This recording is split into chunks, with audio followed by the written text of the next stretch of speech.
case of the Hawks couple. Thomas and Jackie Hawks set out on a journey that would lead them straight into the grasp of tragedy.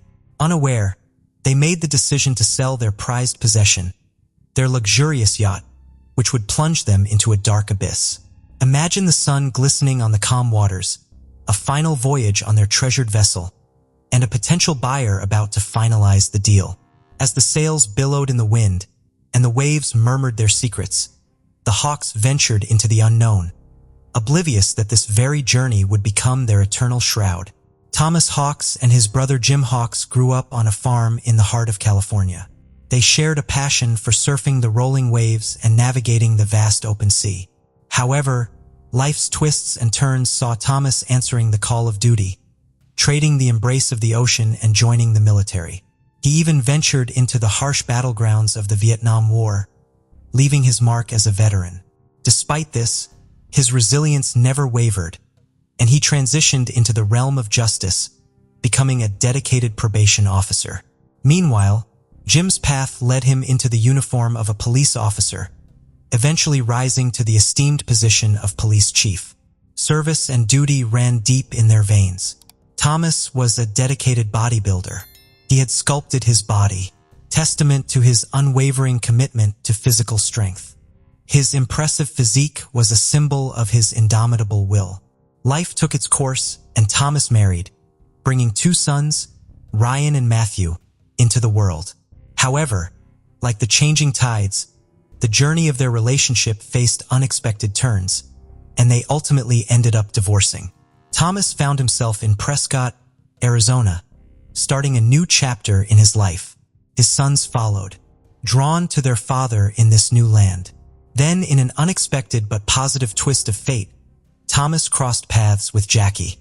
They fell in love and their hearts entwined, sparking a love that burned brighter than the Arizona sun.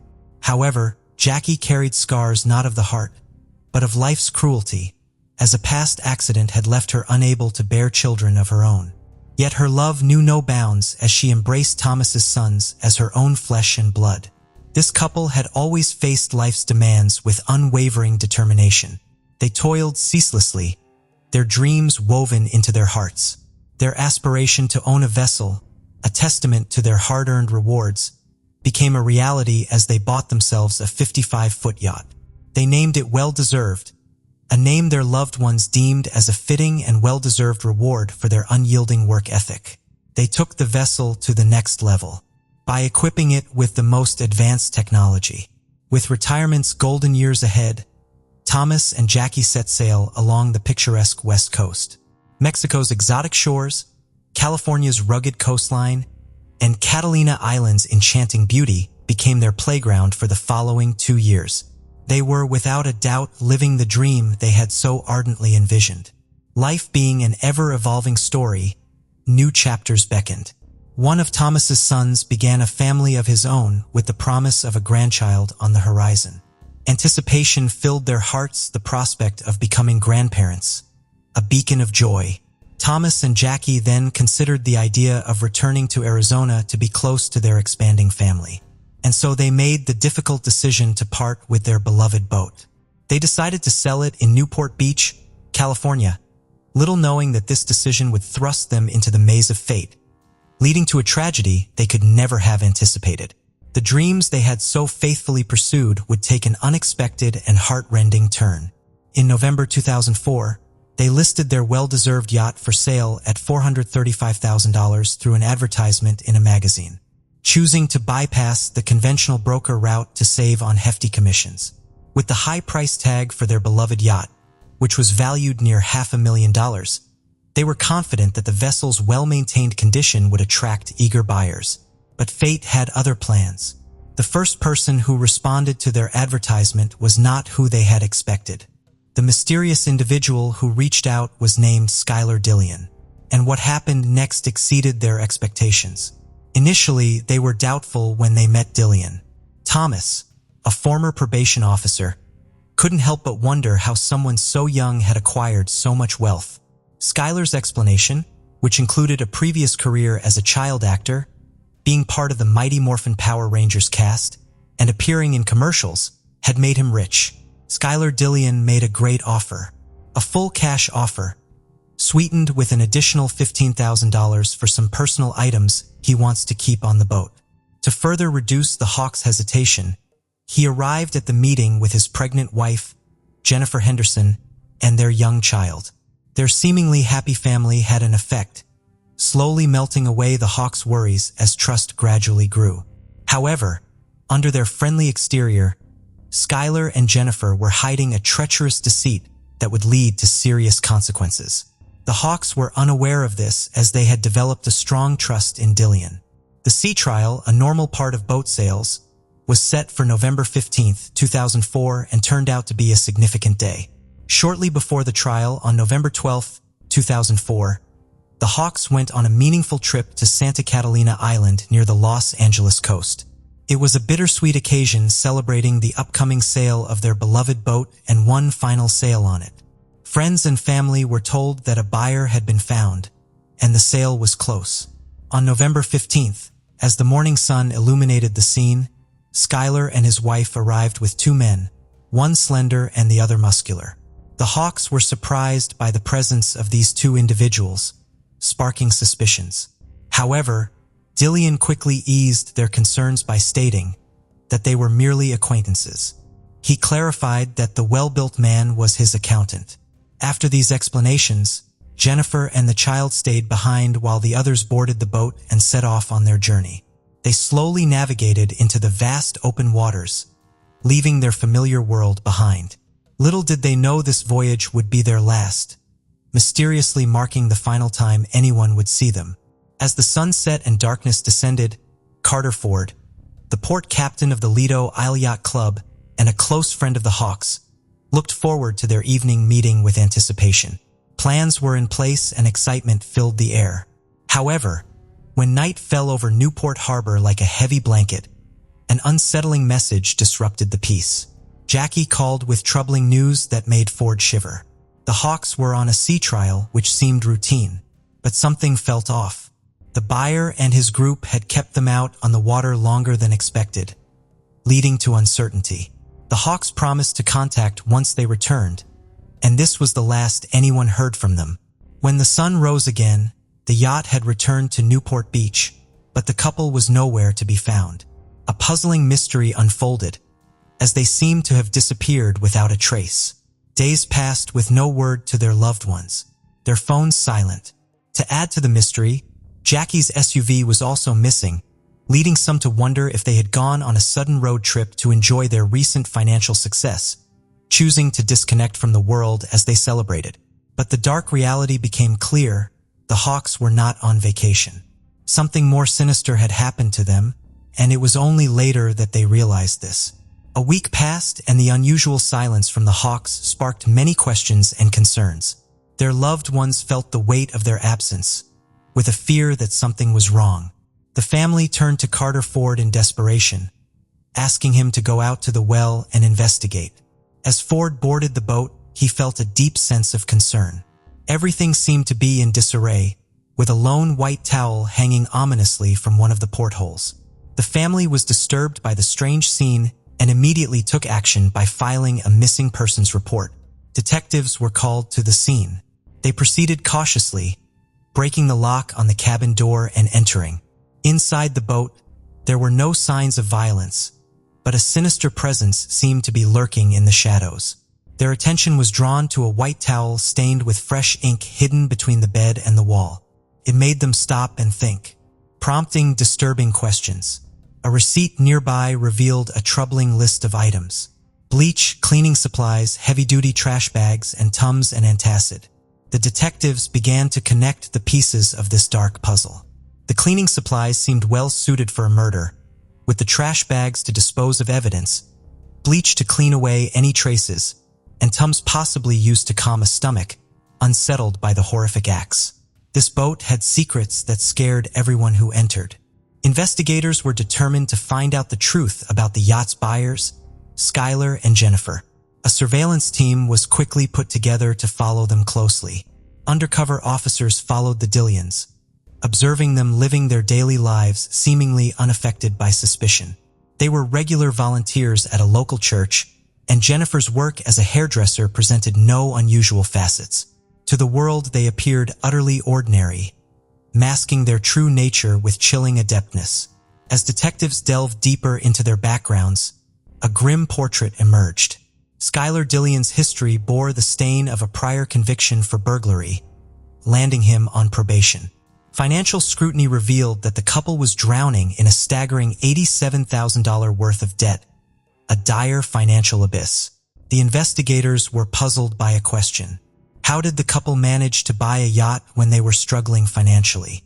After looking into Skylar's claims of fame on Mighty Morphin Power Rangers, they found out he was just an uncredited extra in a few episodes. To add to the mystery, the couple was living in Jennifer's parents' garage. Their desire to own a yacht didn't match their financial situation, leaving the detectives confused.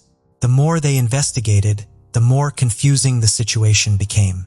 Castellion was being questioned intensely, but he stuck to his story that he had bought the yacht legally. Surprisingly, he admitted that the money came from selling drugs. Things got even more intense when he revealed that he had handed over a briefcase full of cleaned money from Mexico, mostly in $100 bills, to Tom. Interestingly, Skylar said that the Hawks had asked him to help with setting up a bank account in Mexico, so they could start a new life there. He also mentioned that Tom and Jackie had given him power of attorney, allowing him to control their money and transfer it to Mexico. To strengthen his story, Skylar showed what seemed to be a real power of attorney document with signatures that looked real. Despite denying any role in their disappearance and suggesting the couple may have gone to Mexico, doubts remained. Cell phone records showed the Hawks' phones were near the Mexican border the day after the sea trial with Skylar. Frustrated detectives went back to square one and refocused on the Hawks family, prioritizing the safety of the couple above all else. They sought answers by going to the national news, where a family member appeared on camera asking for help in finding the missing couple and their car.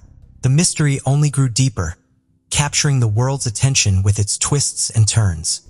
An American citizen in Mexico called in, sparking action in the investigation. He had seen the car they were looking for on the news, and it was right in front of him. Authorities went to a house near Ensenada in Mexico and found the Hawks' car. Despite the Hawks being missing for over a month, and the fear of something bad happening, there was hope that this could be them. There was a glimmer of optimism. Maybe this was the breakthrough they needed. A Mexican federal agent knocked on the door, leading the way. The names Skylar Dillion and Jennifer came up in the Spanish conversation. The man at the door had a chilling connection. He was an old surfing buddy of Skylar. He casually mentioned that Skylar had given him the car, and then Jennifer, his pregnant wife, had driven him back to the U.S. The detectives quickly collected samples from inside the car and found Skylar's DNA on a heater knob, a significant piece of evidence. This discovery led to suspicions of foul play. The investigators believed that Skylar and Jennifer may have vital information or knowledge of the events, but concrete proof was still needed. A new development occurred when the detectives looked into a suspicious power of attorney. Theory that Tom and Jackie allowed strangers access to their accounts raised concerns. However, the notary Kathleen Harris supported Skylar's story, claiming she had witnessed the Hawks signing the papers and confirming their identities with fingerprints. While this aligned with Skylar's account, the detectives decided to investigate further. They asked Harris to describe Tom and Jackie Hawks. While she accurately described Tom, her portrayal of Jackie raised suspicion. She described Jackie as having brown curly hair, when in reality, she had chopped her long curly locks and had a spiked blonde hairstyle. Was this confusion or a sinister cover-up? The power of attorney had fingerprints that matched perfectly and seemed to have legitimate signatures. Despite this, there was still a sense of worry. The case was given to the FBI to ease doubts, and the world's best handwriting analysts were brought in. Their discoveries were surprising. Tom's signature was genuine, as was Jackie's. However, there was an oddity in Jackie's signature that left investigators puzzled and struggling to solve the mystery. Armed with the unsettling revelation, the investigators received a tip that Skylar was going to flee. He had asked his probation officer for permission to leave the country, which helped the quick-thinking detectives quickly catch him for money laundering, the crime he had confessed to earlier. Investigators arrived at the garage apartment where Jennifer's parents resided and found a collection of personal items belonging to Tom and Jackie, such as their camera and driver's licenses. Upon inspecting Jackie's driver's license photo, they were surprised to see a striking resemblance to the notary's description, raising further suspicions about her involvement and the legitimacy of her actions. The investigation took a darker turn, shedding light on the unsettling idea that more people may be involved in this mysterious disappearance than previously thought. As the lies began to unravel, it exposed an intricate web of mysteries and secrets waiting to be revealed. In the garage, investigators found a business card belonging to an LAPD detective who worked with Interpol. They contacted the Interpol agent to discuss their investigation into Skylar's possible involvement in the Hawks' disappearance. The Interpol agent then shared that he had encountered Skylar a year earlier during a murder investigation in Mexico involving an American citizen. This connection raised the possibility that Skylar might have been involved in both cases. The main challenge was to find evidence. Detectives found something strange on the yacht. In photos, it had 2 anchors, but in reality only 1. Their suspicions grew as they realized the discrepancy. A chilling theory started to form. Detectives linked anchor absence on yacht to couple's disappearance due to Skylar's ruse concealing sinister plot to steal prized possession. Needed undeniable proof. The net was tightening. Jennifer's actions revealed her involvement in the plot. Her effort to drain Hawks' account was evidence of her awareness of the situation despite not being on the boat. But at a crucial moment, detectives identified a name in the power of attorney papers, a name that would shift the course in solving this puzzling case. The name belonged to a man who had witnessed the significant transaction, a man named Alonso. Alonso, who was only 19 at the time, resided with his parents and worked as a prison guard. A bond had developed between him and Dillian, while the latter was imprisoned for theft. Skylar had convinced Alonso to accompany him to the meetings. He was the slim man who had gone with him on the sea trial. Offering leniency in his punishment, they made an agreement with Alonso, pushing him to share his perspective and expose the chilling truth about the Hawks' destiny.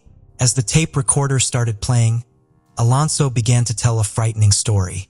He revealed details about a man named John Fitzgerald Kennedy, who was introduced as an accountant by Skylar. However, Kennedy was not an ordinary man. He was actually a notorious gang member and former convict known as John F. Kennedy. Alonso explained how they had planned a dangerous scheme that would bring disaster to the Hawks. Their evil plan involved kidnapping a couple and taking them out to sea to throw them overboard. The frightening story began when John F. Kennedy pretended to be seasick and went below deck. Thomas, concerned for him, went down to check on him and fell into their trap. Skylar followed, and together they attacked Thomas. Amidst the chaos, Jackie asked worried questions. Alonso grabbed her, used a taser to immobilize her, handcuffed her, and took her to another part of the boat. Both Thomas and Jackie found themselves helpless, with their eyes and mouths taped shut. In those harrowing moments, as Jackie struggled to scream through her gag with tears of desperation flowing, Thomas offered a small gesture of solace. Handcuffed together, he tenderly stroked her hand with his fingers, a silent attempt to comfort her in the face of the grim fate that awaited them in the merciless hands of their captors. The grim saga continued as they were taken into the kitchen area where the power of attorney awaited their reluctant signatures. The chilling ultimatum hung in the air like a death knell. Cooperate, and perhaps they would be spared, or resist and death would be their fate. The boat steered into the haunting depths of the ocean near Catalina Island, a place once filled with cherished memories for Tom and Jackie. On the deck of the vessel, they were bound together with a rope, a ghastly prelude to the impending horror. Dillian then disengaged one of the anchors from the boat's bow as he dragged the chain along, the dreadful sound echoing in their ears. They had heard that sound countless times before, but this time it signaled their inexorable doom. Jackie's pleas for her life were heartbreaking, as she yearned to see her grandchild and believed she was too young to die. Tom assured her they would be together as they faced the cruel reality, being cast overboard into the Pacific Ocean. They were pushed from their vessel, dragged down by the anchor, disappearing into the depths. Unfortunately, Their bodies were never found, shrouding their fate in mystery. After completing their evil deed, Skylar began a cruel mission to eliminate any evidence of the Hawks' presence. He collected their precious belongings, including photographs, and heartlessly threw them into the deep ocean, where their memories faded away, abandoned without any regret. With all traces of the couple gone, Dillian and John F. Kennedy tried to return to a sense of normalcy as they sailed back to Newport Harbor, relaxing and fishing as if the terrifying recent events were just a disturbing illusion. Justice caught up with Skylar, Dillian, John F. Kennedy, and Alonzo Machane as they faced 2 counts of first-degree murder. Jennifer Henderson defended her husband's innocence while facing her own reckoning as she too was charged with 2 counts of murder. Her involvement in the gruesome act was revealed, laying bare her complicity. The chilling murders were driven by a strong desire for money. Myron Gardner, an ex-convict and former gang member, played a key role in connecting Dillian with John F. Kennedy, despite not actively participating in the crime. Gardner faced charges of involuntary manslaughter for his part in these events. Justice was served when different juries found them all guilty. Jennifer Henderson was sentenced to 2 life terms in October 2007 without the chance of parole. John Fitzgerald Kennedy received a death sentence on May 1, 2009 and was placed on death row in San Quentin State Prison. Alonzo Machane testified against the others, pleaded guilty, and received a lighter sentence on June 15, 2009, 20 years and 4 months in prison with the chance of parole. In September 2021. In March 2009, Myron Gardner's life changed after spending 4 years in prison. He decided to plead guilty to being an accessory after the crime, which led to the dismissal of the murder charges against him. Meanwhile, Skylar Dillian, also in jail, faced more accusations. He was said to have asked another inmate to carry out a dark plan against his own family members. Things took a darker turn when Dillian was also implicated in the murder of an American citizen named John Jarvie, who was killed in Mexico in 2003. Dillian's cousin and father, who were connected to the Jarvie murder, were considered crucial witnesses in both murder cases. On September 22nd, jury selection began for the trial of Skylar Dillian. Dillian was tried for the murders of Thomas and Jackie Hawks, as well as John Jarvie. The verdict was given on April 10, 2009, with Dillian receiving a death sentence from Judge Frank Feisel in Orange County Superior Court. He was sent to death row at San Quentin State Prison. Before Skylar Dillian was sent to prison, a troubling discovery was made. While incarcerated on March 13, 2008, he performed a disturbing act by partially cutting his own male private part with a razor blade as he wished to remove it. After receiving immediate medical attention, he was taken back to his cell the next day. In an interview, Dillian admitted that his reason for this extreme self-injury was a strong desire to transition to a woman. He had already changed his name from John Julius Jacobson to Skylar Dillian, choosing a gender-neutral name to represent his identity. Defense lawyers claimed that Dillian's need for money to pay for sex reassignment surgery was the hidden reason for the murders of the Hawks. However, it is important to understand that this motive does not justify the terrible crimes he committed. In 2019, Dillian's gender was legally changed to female, and she is now known as Skyla Preciosa Dillian. The Hawks family holds dear the lasting memory of Thomas and Jackie, always engraved in their hearts.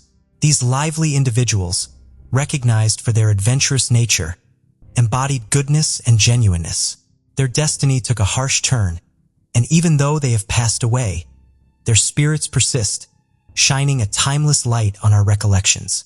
May they rest in eternal peace in paradise. Kimberly Ann Morrow was born January 21, 1969. She lived in Maine and went by the nickname Kim. She was in gymnastics and cheerleading at High School. On May 10, 1986, 17-year-old Kim had plans to attend her high school's junior prom, but changed her mind at the last minute after she had an argument with her boyfriend, Mike Staples, because he had cheated on her with her friend. Instead, she went out with her friend, Rhonda Breton. Rhonda's 25-year-old boyfriend Darren Jodry and his 25-year-old friend Brian Inman. She stopped by her house on Jewel Street at around midnight, used the bathroom, and told her sister that she would be back in an hour, leaving her purse and all her belongings behind. Their parents were across the street from the home at the VFW at the time. Darren had gotten a new 1986 Trans Am, and Kim was then seen getting into it and has never been seen again. Apparently, Kim, her friend Rhonda, and the two men had spent the day riding around in the new car. Although it was Darren's car, he was clocked in at work that night from 10 p.m. until 6 the next morning. So Brian most likely was the one driving the car at the time. Darren being at work has not been verified because coworkers were known for clocking each other in and out. It is believed that Brian and Rhonda were in the car when Kim left again with them around midnight. Ryan later stated that he dropped her off a few hours later, stating that Kim requested to be let out of the car half a mile from her home. She allegedly claimed she wanted to be alone and walked the remaining distance to her house because she was still upset about the argument she had with her boyfriend days before. Her family does not believe his story though, stating that she was terrified of the dark and the area was pitch black at the time. Her family said it was several months before police showed any interest at all in her disappearance and initially labeled her as a runaway. Kim's father says he has maintained contact with Brian over the years since Kim's disappearance in hopes of finding out what happened to his daughter. At one point, Brian told Kim's father that the two had consensual sex the night Kim went missing. He also admitted to drinking alcohol and doing cocaine with another man that night. Kim's family believes she may have experimented with drugs to try and fit in, and some pills were found in the purse that she had left at the home that night. One of Kim's sisters speculates she died accidentally on the night of her disappearance and the people she was with covered it up. Her father also believes she died within hours of leaving home. Another person of interest is Calvin Tidwell. He was at the party the night Kim went missing and was allegedly heavy into drug deals, especially supplying the teens with them at the time in return for favors. The class ring that Kim kept on her necklace that belonged to her boyfriend Mike, with his name inscribed on it, was later discovered to be in Calvin's mother's cupboard. He later admitted while in prison for an unrelated crime to having the ring, stating it was traded for a bottle of alcohol, but denied having anything to do with her disappearance. In 2015, dozens of police searched a 5-acre property around the mobile home belonging to Brian, hoping to find evidence in her disappearance, but the search turned up nothing. In 2019, police excavated a concrete slab at a property in Livermore related to Calvin, a spot where Kim had been rumored to be buried for over 30 years, but again found nothing. They also searched 2 gold mines in Livermore with permission of the landowner. But prior to completing the search, the landowner called it off, and the search was never completed. The statements given by Rhonda, Darren, and Brian have changed many times over the years, especially from her friend Rhonda. She had told investigators that she was not close friends with Kim, despite there being many letters the girls had written back and forth, and they had spent a lot of time together for several months. Rhonda later died in 2009 by a hit-and-run driver in another state. The Trans Am they were riding in that night was not searched for 17 years. Kim's mother, Pat, died of cancer in 1988, but her father still lives at the same home they occupied in 1986. Foul play is suspected in her case, and police stated they have identified 2 prime suspects, but never publicly released the names. She was declared legally dead in 1993. For the past 35 years, her father Richard has plastered the town's telephone poles with her photo, hoping desperately for any information on the case. He states that he will never give up on finding his daughter, and as of today, this case remains unsolved. Was born to Narciso and Ramona and was nicknamed Tony. He was a great athlete and was described as kind, social, and very well liked. He graduated from Freiburg Academy, where he played soccer and basketball. In 1999, 21-year-old Tony was a student at Framingham State University, majoring in business and psychology and minoring in Spanish. He had also just moved into an apartment in Barre, Massachusetts with his girlfriend. He would spend Mother's Day weekend with his family and then leave on May 9, 1999. This would be the last time she would ever see her son. Tony was last seen on South Street in Biddeford, Maine at 2 a.m. on May 21, 1999, and any details after this are unclear. He and a friend, Jason Carney, were visiting friends in Biddeford and in the nearby towns of Saco and Old Orchard Beach. The night Tony disappeared, His friend Jason said the two of them were at a friend's apartment and went out to meet some customers who were unhappy with the quality of drugs they had bought. Strangely, Jason would later return to the apartment alone and very upset. He said he had walked with Tony to the Whistle Stop, a nearby convenience store, at around 2 a.m. He claimed Tony was looking for a ride to either North Conway, New Hampshire, or back home, and said a man in a red truck was going to drive him. When Jason was questioned by investigators, he would say the drug deal went bad and the people to whom they were selling the drugs were unhappy, but he never elaborated on what actually happened. A Maine State Police lieutenant would describe Jason as an individual with a questionable past and a person who had little integrity and had a lack of credibility. They also felt that Jason never provided accurate information on what actually happened to Tony. Tony's family would report him missing on May 24th after his girlfriend notified them that he had failed to show up for work. Stephen and Daniel Sanborn were the last people known to have seen Tony, and they were also the last people to see 15-year-old Ashley Willett, who was killed in Scarborough, Maine in February 1999, a few months before Tony disappeared. The Sanborn brothers attended high school with Ashley, and Stephen had dated her briefly. She was at their home the night she was killed and was found in the middle of a road 10 miles from their home and had been strangled to death. Stephen and Daniel are considered possible suspects in her murder but have never been charged. Tony told his parents he knew who killed Ashley, and his dad told him to either go to the police or keep his mouth shut about it. This is where the theory comes from that Tony was murdered because of his knowledge about Ashley's death, but that theory has never been fully verified and her murder still remains unsolved. Another theory is that Tony's disappearance was drug-related. Investigators believe Jason was involved in Tony's disappearance, and he may not have been truthful about the drug deal. Jason moved to Rhode Island sometime after Tony went missing and then died of a suspected drug overdose in 2015 at the age of 36.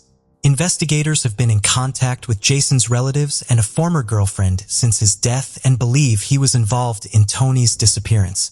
Ramona and Narciso Torres just want to give their son a proper burial, and with the help of donations from area businesses, they're increasing the reward for information to $16,500. His mother stated that they just want someone to come forward and say where his remains are. The parents say they think about their son every day and hope for some kind of justice.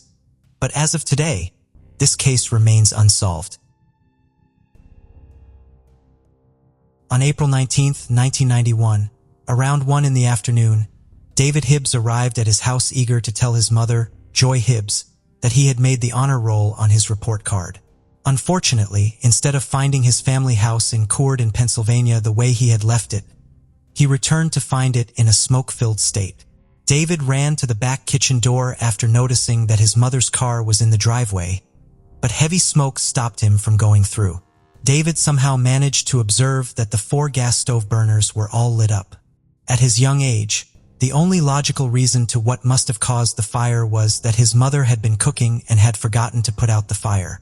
A helpless David yelled for assistance in panic.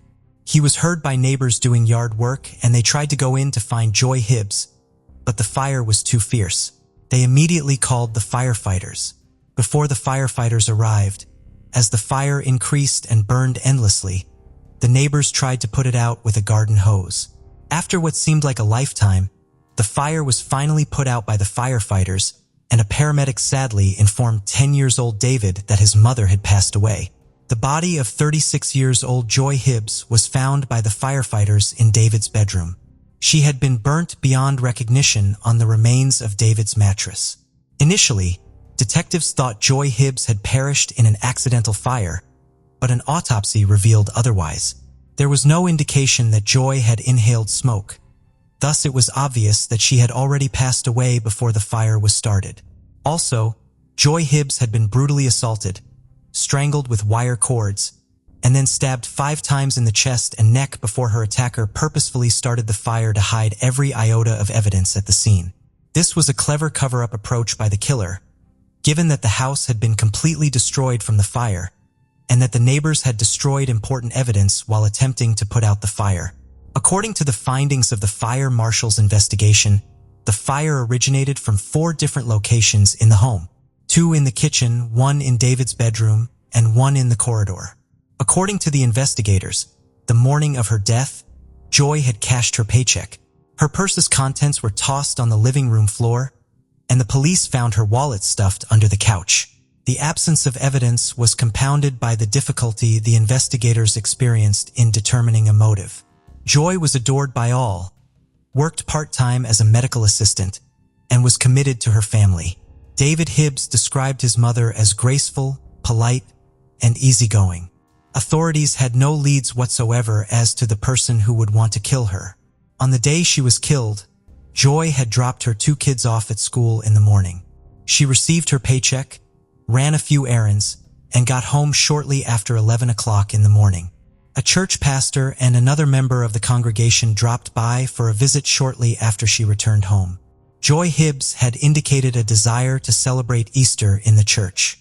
Just before noon, the pastor and a member of the church departed the Hibbs family house. According to eyewitnesses, there was a dark blue Monte Carlo parked across the Hibbs yard shortly after the church pastor and his member left. The car was said to have remained there until 1 p.m. 2 days after Joy Hibbs' murder, former Bristol County Police Chief Tommy Mills, who was also a narcotics detective, reached out to the residence of Robert Francis Atkins in Falls, Pennsylvania. Robert lived about 2 hours away from where Joy Hibbs lived. Joy and her husband would occasionally buy tiny amounts of marijuana from Robert Atkins, who also appeared to have been their former neighbor. Robert resisted letting the detectives into his house. In the driveway, Detective Tommy Mills spotted a dark-colored Monte Carlo that matched a witness's description of a similar vehicle parked carelessly outside Joy's house shortly before the neighborhood heard the fire.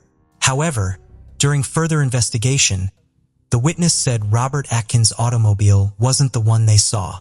Robert Atkins was invited to undergo a polygraph by the investigators, but he refused, explaining that he had damaged his arm and that his lawyer had instructed him to wait since the nerve damage would affect the polygraph results. He further disclosed that he was camping at the Poconos with his family, friends, and co-workers when Joy's murder took place. Detectives soon verified his alibi. Robert confirmed that he bought a little marijuana for the Hibbs, but he wasn't a dealer. In the weeks preceding his mother's murder, David Hibbs overheard her arguing with Robert Atkins on the phone over the most recent purchase of a baggie of marijuana. Because the baggie was packed with stems and seeds, Joy demanded her money back from Robert. When asked by the police, Robert confirmed these arguments. He, however, stated that he had informed Joy that he couldn't refund her the money. According to him, it was simply improper.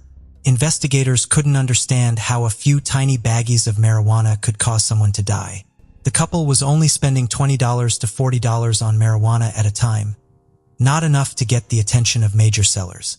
On April 27, 1991, a co-worker of April Atkins, the wife of Robert Atkins, came forward to say that on the day Joy Hibbs was murdered, she had called the Atkins residence between 1 p.m. and 1:30 p.m., and Robert Atkins had picked up the call. On hearing this, the police now thought Joy's murder took place between 11:50 and 12:50. The police turned their attention to Joy's private life after determining that Robert Atkins' alibi appeared to be flawless. They questioned Joy's relatives and friends and found nothing unusual. Except for the person who had killed Joy, no one seemed to harbor any wicked intentions for her. Robert Atkins was still a person of interest in the case, despite having an alibi, though. 23 years after Joy was brutally murdered, a new Bristol Township detective, Michael Slaughter, was assigned the cold case in April 2014. Detective Slaughter made the decision to visit April Atkins, who claimed that she had never been questioned by authorities regarding the death of Joy Hibbs. She, however, clung to the narrative that her family was on vacation in the Poconos that weekend and hadn't learned of Joy's murder until they returned. A few days later, Detective Slaughter reinterrogated Robert Atkins regarding his movements at the time of Joy's death. He supported his wife's account of going camping and revealed to Slaughter that he had been a secret narcotics informant in 1991, doing drug deals and then reporting them to the police. During an interview with Slaughter in May 2014, a co-worker of Joy claimed that on the Monday before she was killed, a man called Joy at work and threatened to kill her. The co-worker decided not to report the call to the police because Joy's husband was now the focus of the investigation at the time. 2 years later, in September 2016, April Atkins, who is now divorced, traveled to the Bristol Township Police Station in order to provide a taped statement regarding her ex-husband's whereabouts during the murder of Joy Hibbs. Detective Slaughter was informed by April that Robert Atkins had returned home covered in blood after allegedly stabbing someone and setting their home on fire. He then instructed her to gather the children, take a few days off work, and travel to the Poconos in the north. Out of anxiety and fear, April remained silent. That day, Robert Atkins took a shower after washing his blood-stained clothing. April Atkins didn't find out about Joy Hibbs' murder until after the family had returned from the Poconos. Even with this revelation, nothing significant occurred in Joy Hibbs for the next 5 years until November 2021, when Bucks County Detective David Hanks located a former co-worker of April Atkins back in 1991. The co-worker initially denied knowing April, but after the DA subpoenaed her to testify before a grand jury over the phone call she had made to the Atkins house, she changed her story. When he was supposed to be camping at the Poconos, Robert Atkins answered the phone call. The following month, Detective Hanks caught a conversation between Robert Atkins and his ex-wife, April, on tape. Robert was led to believe that April had informed her roommate of his involvement in the murder of Joy Hibbs. Naturally, this raised Robert Atkins' blood pressure. Also, his son testified in court in April 2022 that his father had informed him in December that he was likely going to be arrested soon for something that had occurred many years earlier. Robert first mentioned that a woman had died in a fire to his son before mentioning that she had been stabbed. Finally, 31 years after killing Joy Hibbs, Robert Atkins was arrested in May 2022. He is presently being held at the Bucks County Correctional Facility and faces charges of first and second-degree murder, 7 counts of arson, 2 counts of robbery, and 7 counts of first-degree arson in relation to the death of Joy Hibbs.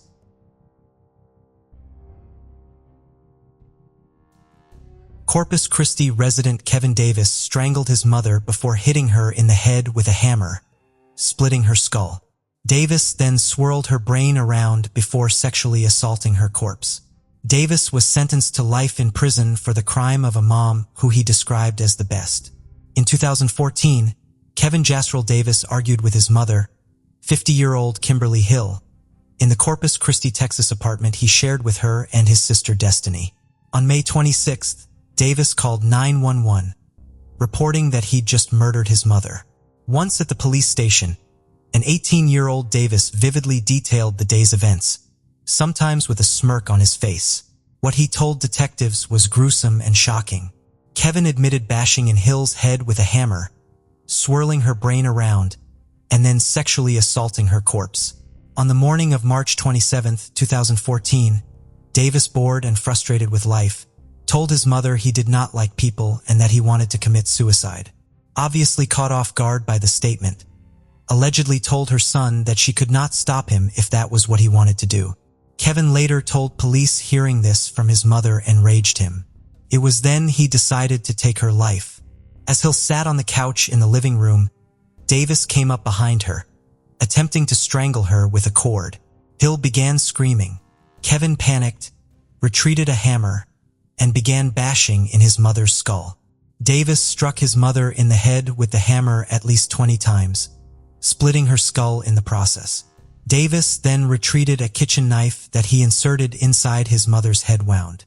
He swirled her brain around to make sure she was dead, Kevin claimed, and then inserted his hand inside the wound. He would tell detectives during a taped interrogation that his mother's brain felt like putty. Kevin then dragged his mother's lifeless body to her bedroom and raped her corpse. When he finished the sadistic act, he went to a neighbor's house, saying he just killed someone and needed help. The neighbor dialed 911. Police arrested Davis without incident. At the police station, he made a full confession of the crime, giving details that even seasoned detectives found highly disturbing. Watch part of Kevin Davis's confession. During the interrogation, Davis told detectives that he originally planned on killing his sister, too, but changed his mind. He further admitted that he often fantasized about having sex with dead bodies. With a smirk on his face, Kevin also told the detective that he was a virgin before he raped his mother. He stated, "I guess I've lost my virginity to a corpse," as he gently laughed. What did Kimberly Hill do to warrant such a violent death? Nothing more is a son murdering and sexually assaulting his mother, of course, and Kevin could not give detectives one good reason for the crime. According to Kevin, she was a great mom that did not deserve what he had done to her. He said that she was the best mother in the world and went on to say, "I am a terrible, disgusting person." Kevin admitted that he had the best mother in the world, telling detectives that she did nothing to deserve what was done to her. He went on to say that he was a terrible, disgusting person. In reality, Kevin was a serial killer in the making, a psychopath who took sadistic pleasure in hurting other people. Although diagnosed by a psychologist with antisocial personality disorder, the doctor said he knew right from wrong when he provably murdered and raped his mother. He readily admitted that he would kill again if ever released from prison. He also confessed to then fleeing the crime scene on his bicycle. Before he did that, though, he left several handwritten notes for the police, one of which read, "Chase me. Sorry for the mess. KD." But after a while, he decided against leaving town and called 911 to report his mother's killing and his crimes. Despite admitting to the murder and making a videotaped confession, Kevin Davis pleaded not guilty to the charges in court. He later changed the plea. Davis smiled at the jury as they sentenced him to life in prison. He serves his time at the Jester 4 facility in Richmond, Texas, and is eligible for parole in March 2044. Story number 2, Story of the Killer Priest. We will be exploring the story of a killer, a priest that seemed to be normal, nothing strange or nothing weird about him. However, he did have a dark side. It turns out that not only was he a pervert, but he was manipulating people as he saw fit, especially women. And now, without further ado, let's dive into the story of Gore, who were going back in time in the 50s in France. And we need to take note that the church at that time had a very important place in people's lives, especially in the countryside. The priests were almost as important as the mayors because they were representing a type of moral authority that many people listened to. And this was the case in the small village of Europe where this story took place. A town that had about 400 villagers, Gore was born on the countryside, and his family was very Catholic. They raised him so that he can have a career in religion as a priest. And even if that was not his first choice, that is exactly what he became. It is in 1950 that Guy became a priest at the Church of Europe in appearance. This young man looked like the ideal priest. He was nice, friendly, kind, and very dynamic. Anything linked to religion, he did it very, very well.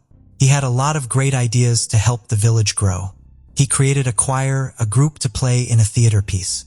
He did organize multiple excursions for the kids, and he was known to have created a soccer team for the boys of the village.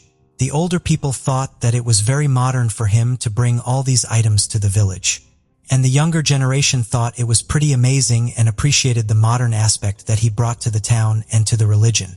Dewar was apparently also a beautiful man, and the ladies found him very charming. Now, as I have mentioned at the beginning, underneath this whole angelic disguise Guy was actually hiding a dark secret.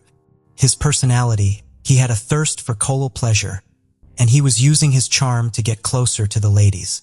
After a lot of perversity and manipulation, a lot of the women actually gave in, and none of the women spoke as they were afraid that no one would believe them and did not want to be seen as the shame of the village. It is in 1953 that things took a different turn for Guy Dyer, and an incident happened that changed the plan of the priest. A girl fell for his charm, and guess what happened? She became pregnant. Now, of course, the priest denies everything, and he says that he is not the father, threatens the girl, and says that if she does not stop, he will file a complaint for defamation. Now having a high influence in the village, Guy says that this is nonsense and it is impossible for him to be the father. And of course, having such an high influence, his followers believed him. He was even summoned in front of his superior, the bishop, to which he lied to you and denied the whole thing. And of course, this whole situation was shut down in reality. He was actually the father, and he actually took the girl to another village to give birth, where he convinced her to give away the child. And of course, that story was never heard of or told to the villagers, or we could say maybe presume that if people knew, they decided not to say anything, because the priests had such a high influence on the villagers that they did not want to go against him once the story died. Guy went back to his normal ways and kept manipulating the people like he did before. But there was another incident in 1956, Renee Faye's 19 years of age got pregnant, and again by Guy Dyer. Contrary to the other women, Renee did not want to give away her child for adoption.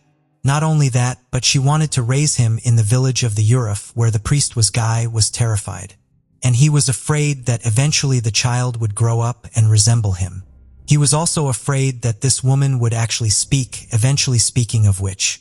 In 1956, rumors started to make surface. A lot of parishioners were becoming pregnant in mysterious ways, and no one knew who the father was.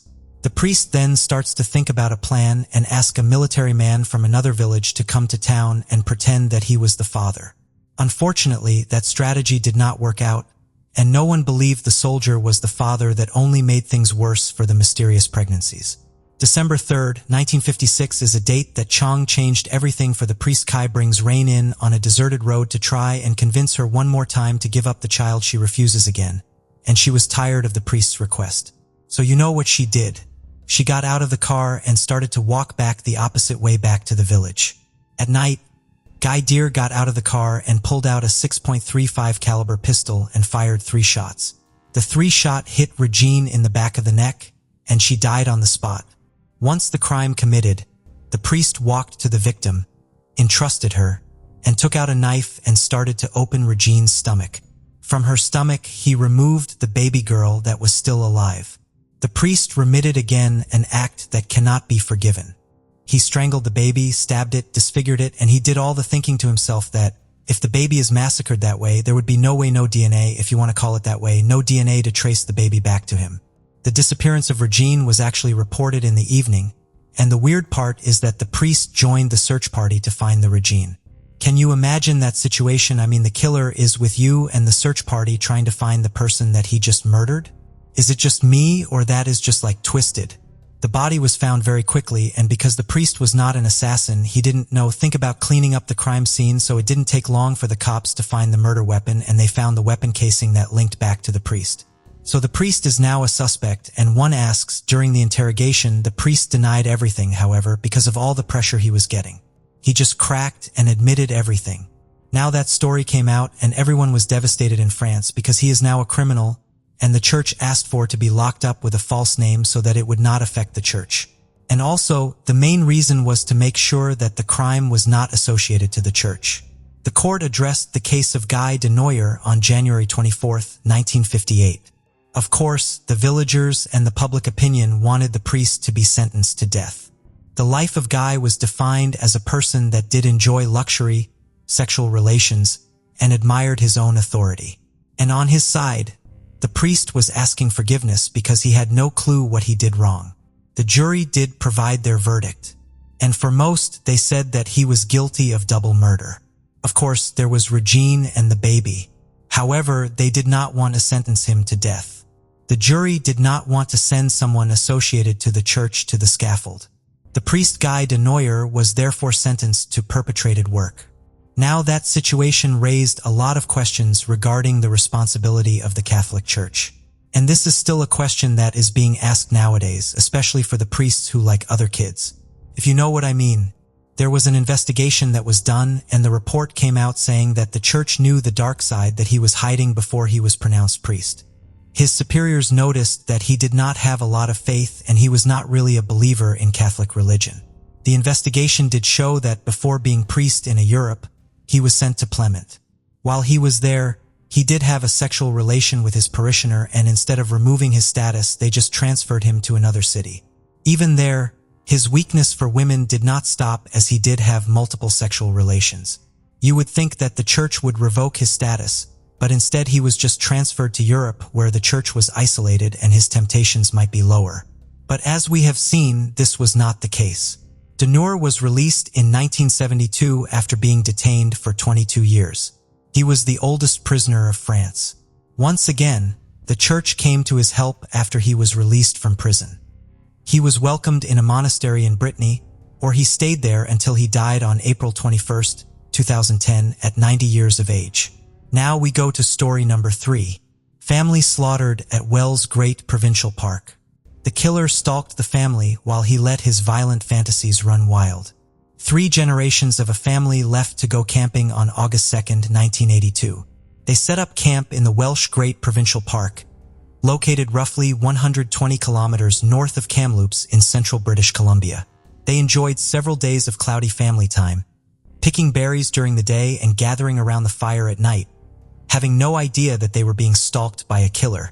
Among the campers was grandparents Edith, 59, and George Bentley, aged 66, their daughter, Jackie, 41, and son-in-law, Bob Johnson, 44. Also, the Johnsons' daughters, Janet, 13, and Karen, just 11. The Johnsons drove up with their daughters and pitched a tent for the girls.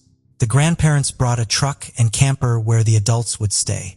The last anyone heard from the family was on August 6th when Edith called another daughter. It would not be until August 23rd that the family would first be reported missing. Bob Johnson was due back at work on August 16th, but didn't show. After a week with no word from him, his company filed a missing persons tanks with the police. In spite of an extensive search, it didn't result in finding any of the family members. The biggest problems were the tiller had a head start, with plenty of time to kill, get rid of the victims' bodies, and cover his tracks. The other, maybe even bigger obstacle was no one knew exactly where the family was camping at.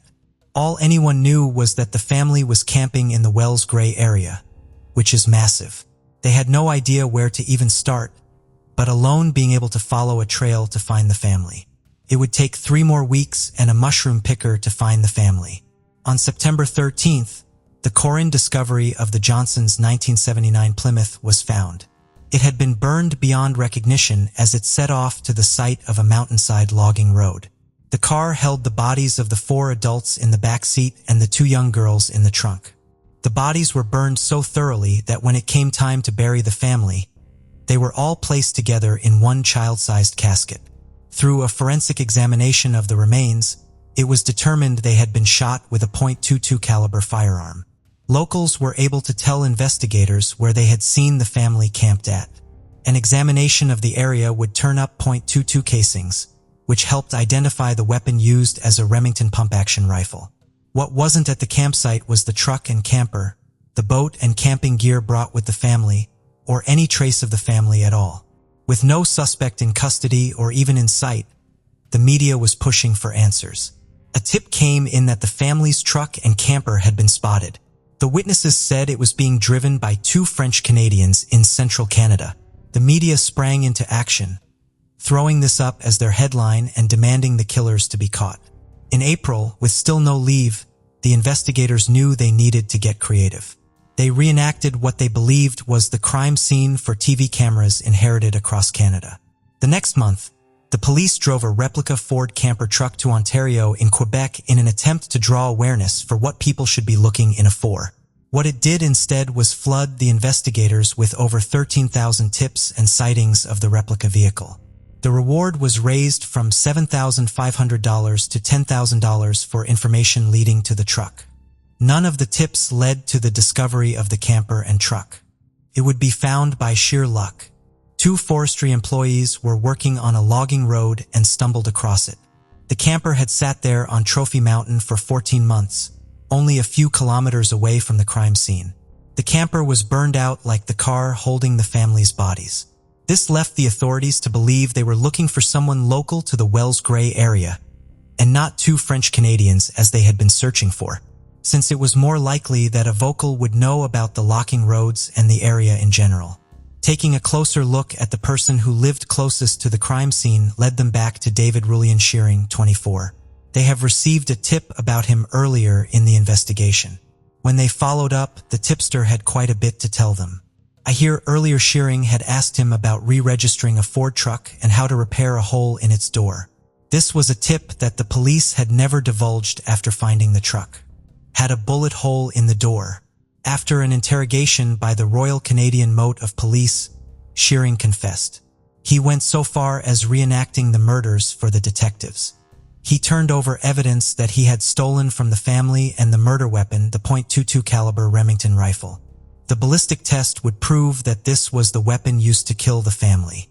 The same weapon that had been hanging on his walk the very first time the authorities went to ask him about the family, right after they had been reported missing. Maybe it was because his father was a prison guard or his brother was a sheriff.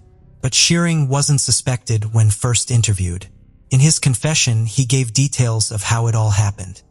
He had first noticed the family when he set up camp, fixating on the two young girls. Then, over the next few days, he watched their every move. On the night of August 10th, Shearing watched as the adults sat around the campfire and had seen the girls go into their tent for the night. From a distance, he took out the 4 adults with sniper shots. He said he then killed the 2 girls from their tent as they slept. After he said he loaded all the bodies into the car and moved it to the logging road, then set it on fire with 5 gallons of gasoline. He then cleaned up the campground, removing the family's possessions, including the camper and truck. It would only be later that he burned these as he was unable to transfer them into his name. He claimed that he killed the family because he wanted to rob them of their possessions. It wouldn't be until after Shearing was convicted that he gave his full confession of how he had been stalking the family. It was the girls that he fantasized about having sex with that kept him interested. That's why, after telling the adults, he kidnapped the girls and took them to his property nearby. There he raped and terrorized them for over a week. On August 16th, the day their father was due back at work, Shearing took Taryn away from her big sister. Once alone, he shot the girl in the back of the head. Janet would be left alive for one more day of torture before she would be killed like her sister. With the girls now dead, he took their bodies to the Johnsons' car where the other family members had been placed. He had actually only hidden the car in some bush. He put the girls in the trunk and got into the driver's seat with the 4 decomposing adult bodies in the back seat, driving it to its final resting place where it would be found by that mushroom pick for burnout. David Shearing pled guilty to 6 counts of murder. Shearing was sentenced to life in prison with no eligibility for parole for 25 years, the maximum penalty for second-degree murder. This would be the first time that this sentence was handed out in Canadian history. David Shearing, who changed his last name to his mother's maiden name of Ennis, was first eligible for parole in 2008. The National Parole Board ruled against his release, citing that he was still having violent sexual fantasies and had not completed a sex offender treatment program, so he was not ready to be released. Again in 2012, he was turned down for parole, applying again in 2014. But before his hearing, he withdrew his request. The National Parole Board has also been given a petition which has over 15,000 signatures, advocating for the violent offender to never be released.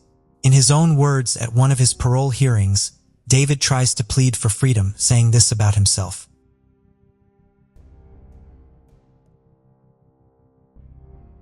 On April 15, 1997, a father and his 2 sons discovered a body in a secluded dry stream bed close to the Morgan County line off Eagle Rock Road in Union Grove, Alabama. The skull, hands, and feet of the deceased individual had been removed on purpose, probably to hide his identity. Investigators suspect the man's heart and spleen may have contained evidence because they were also removed. According to forensic analysis, sharp-edge trauma was the cause of death. The gruesome efforts by the victim's killer or killers appeared to work because for years investigators were unable to identify the victim.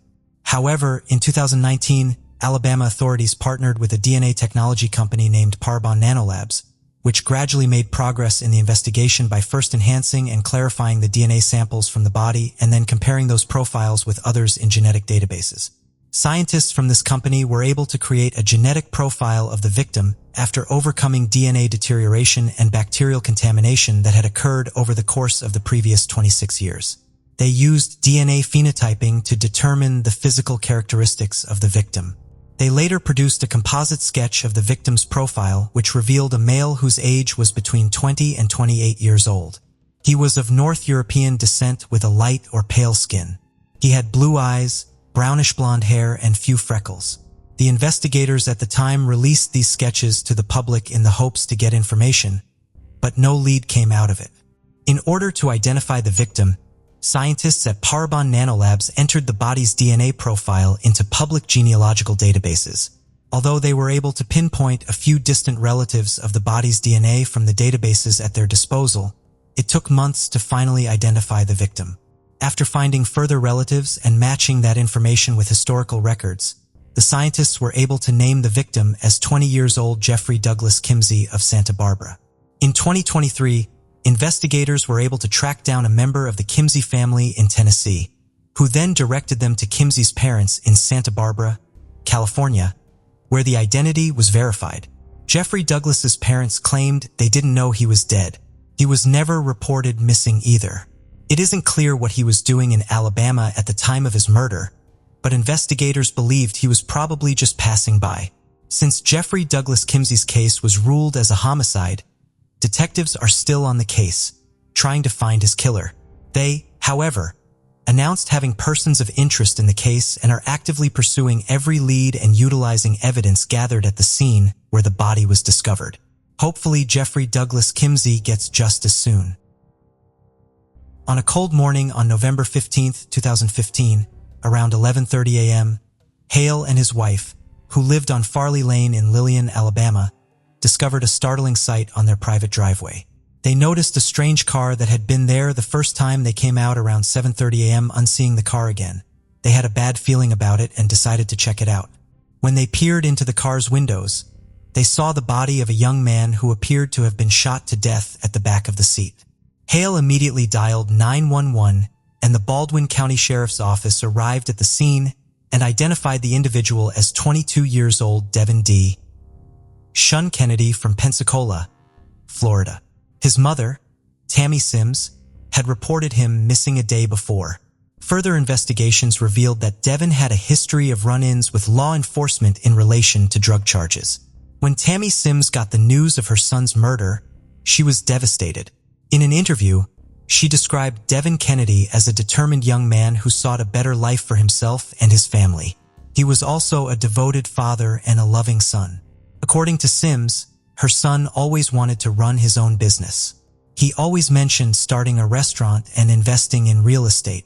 Sadly, Devon's dream was cut short and his life taken away from his 2-year-old daughter. Devon was working and attending college the day he was killed.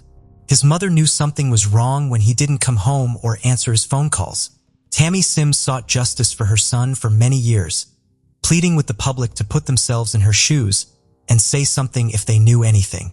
Sadly, the case was opened, but gradually became cold. Police also investigated the case at the time and identified a few people of interest, but they did not have any solid evidence to link them directly and charge them with the crime. For 8 years, Devon Deshaun Kennedy's case file stayed cold on the Baldwin County Sheriff's shelves. In April 2023, the Baldwin County Sheriff's Office announced the arrest of 32-year-old Decadai Darnell Herring, who has been charged with the murder of Devon Deshaun Kennedy. According to the police, they earlier received information that eventually led to the arrest of Decadai Herring, but they never mentioned what information it was. According to detectives, Devon and Herring may have known one another, and the motive for murder was robbery. Herring had shot Devon elsewhere and left him off at Lillian, Alabama. Decode Herring's first court appearance took place Friday afternoon on the 21st of April 2023. He informed the judge that he had been imprisoned for the past 7 years in Florida due to a felony firearms charge. He had just served the remainder of that prison sentence when Baldwin County detectives named him as their top suspect in Devon Kennedy's murder case. After his bond hearing that Friday, Judge Bill Scully set the bond amount at $150,000. Dakota Herring would be required to wear a GPS ankle monitor and be prohibited from leaving the state as part of the terms of his release if he were to successfully post bond. The young son of a woman named Devon Johnson was playing behind their Brookhaven trailer park house on Hurst Street in Opelika, Alabama on the afternoon of January 28, 2012, when he discovered a small human skull. Startled, the little boy ran inside to inform his mother, who then dialed 911. In a short period of time, authorities reached the location and retrieved the skull. They then spread out into the woods and discovered more human remains. Also, a pink long-sleeved shirt with heart buttons and ruffles was found. This was discovered next to a brook, but it was unclear to the investigators whether it was associated with the human remains. Following forensic examination, it was discovered that the bones belonged to an African-American girl between the ages of 4 and 7. In line with malnutrition, the results also showed that the young girl's bones were underdeveloped. She had an obvious abnormality to her left eye, which was presumably brought on by abuse, and there were indications that she had been physically assaulted before her death. The young girl suffered fractures to her ribs, shoulders, limbs, legs, and skull. She suffered more than 15 separate fractures from blunt force trauma in total. All these injuries had been incurred before she passed away. The girl's DNA was run through the missing person database, but no matches were found. The police soon appealed to the public for information. Unfortunately, there were very few tips, and after just 4 months, the case was closed. The unnamed youngster was later referred to as Opelika Jane Doe or Juvenile Jane Doe. In an effort to get some urgently needed information, federal agents at the FBI office in Quantico, Virginia, used forensic imaging equipment to create a sketch of what the young girl may have looked like while still alive. The composite sketch was made public by the detectives. They had billboards up around the southeast and circulated the flyers widely online, urging anyone who may identify the young child to get in touch immediately. Investigators soon determined that Opelika Jane Doe had died between 2010 and 2012. However, after a former vacation Bible school instructor at the Greater Peace Church in Opelika came across the sketch, she gave investigators a picture from 2011. She thought that Opelika Jane Doe was in the photos. They made public the church photos, which showed the young child with a defect in her left eye. She had black hair that was fashioned in little tight curls and was medium in length. The general population was prompted to reflect on the past and to examine whether they knew a little girl who attended the Bible school. According to them, Opelika Jane Doe usually appeared to have been slightly unkempt and wearing filthy clothes. She was described by the teacher as being quiet, solitary, and not particularly social with the other kids at the Bible school. Authorities tried to find her name in churches and schools, but they found nothing. They soon transferred Opelika Jane Doe's remains to the University of South Florida's Forensic Anthropology for isotope analyses after the images were made public. She was identified as being from the southeastern region of the country, most likely Alabama or nearby states. With no lead, the case went cold for 10 years. In 2022, detectives expanded their search for answers outside Alabama. They went to other states where the girl might have lived before her murder. They questioned residents and interviewed quite a number of people, showing them Opelika Jane Doe's possible photos to see if they could identify her. Luckily, there was a significant breakthrough in the investigation when authorities discovered 50-year-old Lamar Vickerstaff, Jr. to be Opelika Jane Doe's father. Lamar Vickerstaff was born and raised in Opelika, but throughout his time in the Navy, he resided in a number of locations. He finally settled at Naval Station Mayport in Jacksonville. When investigators met with him at the naval installation to break the news of his daughter's death, he steadfastly refused to identify his daughter. His wife, Ruth Vickerstaff, was questioned by investigators, and she admitted she had no idea who his daughter was or who she might have been. She and Vickerstaff had tied the knot in 2006. The detectives did further investigation and discovered Opelika Jane Doe's real mother, who was 37-year-old Sherry Wiggins. Sherry disclosed to the police that in January 2006, she had given birth to a girl who went by the name of Amore Jovia Wiggins. However, after her visitation privileges were revoked, her ex-husband Vickerstaff and his wife were granted physical and legal custody of her daughter in 2009.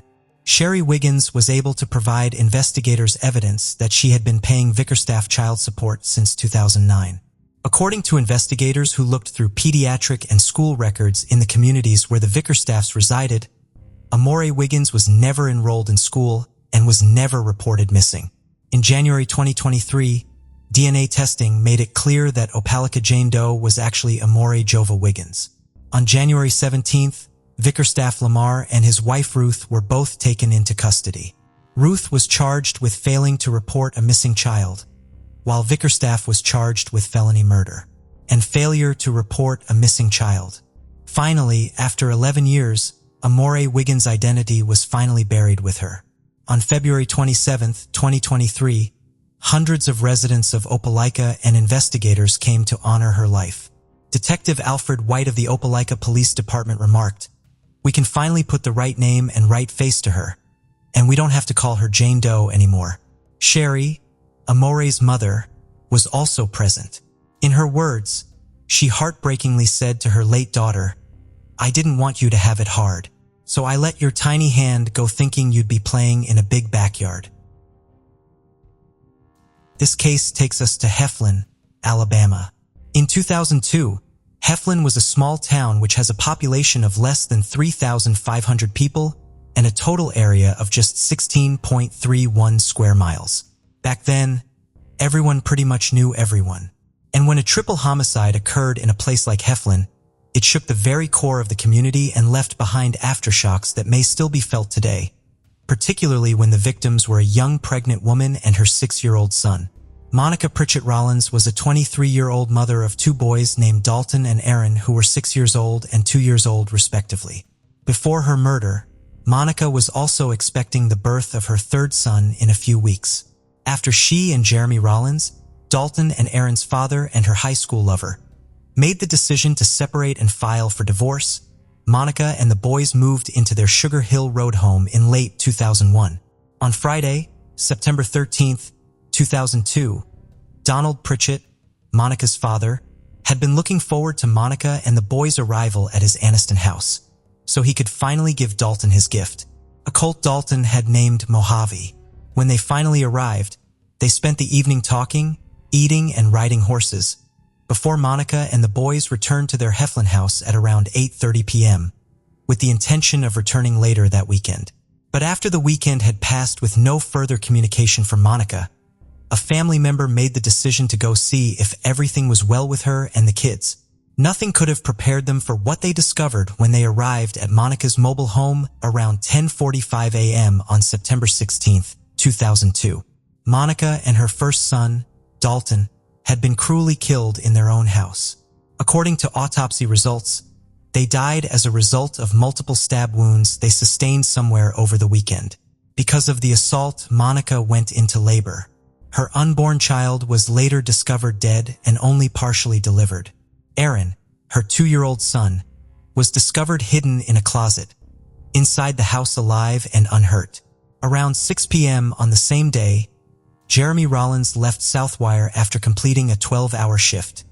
He found out about the killings of his ex-wife and his oldest son a few hours later when the police requested him to report to the station. As the investigation progressed, officials claimed that Jeremy was not a potential suspect and that he cooperated with the inquiry the entire time. The detectives did all they could to find the culprit at the time, but there were no tangible leads. At the time of the murder, DNA, fingerprints, and other types of evidence had been gathered at the crime scene and transferred to the Alabama Department of Forensic Science for examination. Unfortunately, due to budgetary restrictions, the forensic department experienced severe backlog problems at the time of the killings, which caused a delay in processing.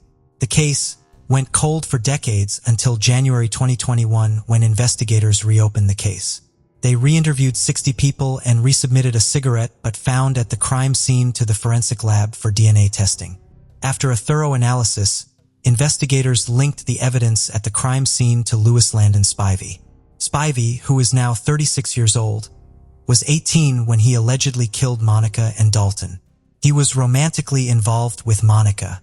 After the murders in 2010, Louis Spivey was imprisoned in Florida for 15 years due to a separate robbery and severe assault case from Bay County. Investigators visited him in prison for an interview. On June 26, 2023, Louis Landon Spivey confessed to the killings of Monica Rollins and Dalton Rollins. He allegedly offered officials a complete confession by describing the incident and accepting sole responsibility for the killings. Finally, after 21 years, Louis Spivey was taken into custody by Health and Police Department after his release from a Florida prison. The case of Ryan Poston. Ryan Poston was born on December 30th, 1982 in Fort Mitchell, Kentucky, and grew up with 3 loving sisters. His parents provided him with an adventurous upbringing, allowing him to attend schools in Switzerland and the Philippines. Ryan's good looks, charming features, and charismatic personality made him a standout among his peers. After completing high school, he attended Indiana University, where he excelled in his studies, graduating with honors in 2005 with a triple major in political science, history, and geography. Following in his family's footsteps, Ryan pursued a career in law and enrolled in Salmon P. Chase College of Law at Northern Kentucky University. His ultimate goal was to run a successful law firm providing fair and competent legal representation to those who couldn't afford high-priced attorneys. After a painful breakup in 2011, Ryan turned to his cousin, Carissa, for support. During this time, he regularly visited her in Lexington, Kentucky, where he met Shauna Hubers, a native of the city. Shauna was a charming and lively individual with a warm personality that drew people to her. Despite their 8-year age difference, their mutual attraction grew stronger with each visit Ryan made to Lexington. As they spent more time together, their connection deepened. Shauna began to spend more weekends in Highland Heights, where Ryan lived, taking care of him and cooking for him. However, their promising future came to a devastating end on October 12, 2012. In a distressing 911 call, Shauna revealed that she had just killed her boyfriend Ryan. She described a harrowing scene of domestic violence that had escalated out of control, claiming that Ryan had attempted to physically abuse her and confronted her with a gun. According to Shauna, she panicked and pulled the trigger, shooting Ryan, and then shot him several more times, believing she was putting him out of his misery. Within minutes of Shauna's call, officers arrived at the scene, responding to the shocking tragedy. When police officers arrived, they told Shauna to come out of the apartment with her hands up. At first, she was hesitant, but she eventually complied. As she walked out, the officers told her to lie down on the ground. Shauna was clearly upset as she followed their instructions. After handcuffing her and putting her in the patrol car, the officers went into the apartment and found Ryan Poston's body on the dining room floor, covered in blood. The crime scene investigators found that the apartment was slightly messy, but nothing out of the ordinary for a 29-year-old man. The investigators learned that Ryan had a concealed carry permit and owned guns, including the Sig Sauer semi-automatic that Shauna used to shoot him. From the evidence, they determined that Ryan was sitting at the table when Shauna shot him. They knew this because of the blood on the table. However, the fact that many items on the table were undisturbed raised doubts about Shauna's story. If there had been a fight, the items would have been disturbed. The investigators searched the apartment thoroughly, while other officers canvassed the neighborhood, looking for additional information. One neighbor, Nikki, provided valuable information to the detective. Nikki knew Shauna well and believed that Ryan didn't return Shauna's dedication to him. According to Nikki, they frequently argued, often disturbing the peace. Months earlier, Nikki recalled an incident where Shauna came to her door in tears, saying she was afraid if Shauna claimed that Ryan had picked her up and thrown her down the hallway, injuring her. Nikki encouraged Shauna to report the abuse to the police, but Shauna chose not to. At the police station, detectives took Shauna to an interrogation room to question her about shooting Ryan. Before questioning her, they read her Miranda rights, informing her of her right to an attorney. Shauna exercised this right and requested an attorney. However, she chose to talk to the detectives despite this. When asked about the victim, Shauna replied, "The man I killed," which showed a sense of detachment. She claimed she acted in self-defense, saying Ryan had grabbed her by the throat and thrown her around the apartment. Shauna described the night as surreal and out of body. Later in the interview, she added that Ryan had said mean things to her, taunting her while holding a gun, and that he was under the influence of drugs. Shauna maintained that she shot Ryan because she believed he was going to kick her out of his condo. She said she picked up the gun and shot him once, and then shot him several more times after seeing him twitch. During her confession, Shauna revealed that Ryan was vain and wanted a nose job, so she shot him in the face to grant his wish. During the intense questioning, Shauna revealed her worries about her schoolwork and how having a dead boyfriend would affect her future relationships. She was specifically concerned that no one would want to marry her once they found out she had killed her boyfriend in self-defense. The detective listened to her statement but ultimately arrested her and charged her with Ryan's murder. Shauna appeared genuinely surprised by her arrest, claiming she had acted in self-defense when she shot him. In 2015, Shauna's trial began, filling the courtroom with anticipation. The prosecutor started by comparing Shauna to Jodi Arias, who had also been accused of murdering her boyfriend, Travis Alexander. The similarities between the two cases added to the tension in the courtroom as everyone waited for the verdict. The prosecutor believed that Shauna was obsessed with her ex-boyfriend Ryan, and that he was all she could think about. Ryan's friends testified that he wanted to end their relationship and was avoiding Shauna's calls and messages. Despite this, Shauna would often show up uninvited at Ryan's condo in Highland Heights.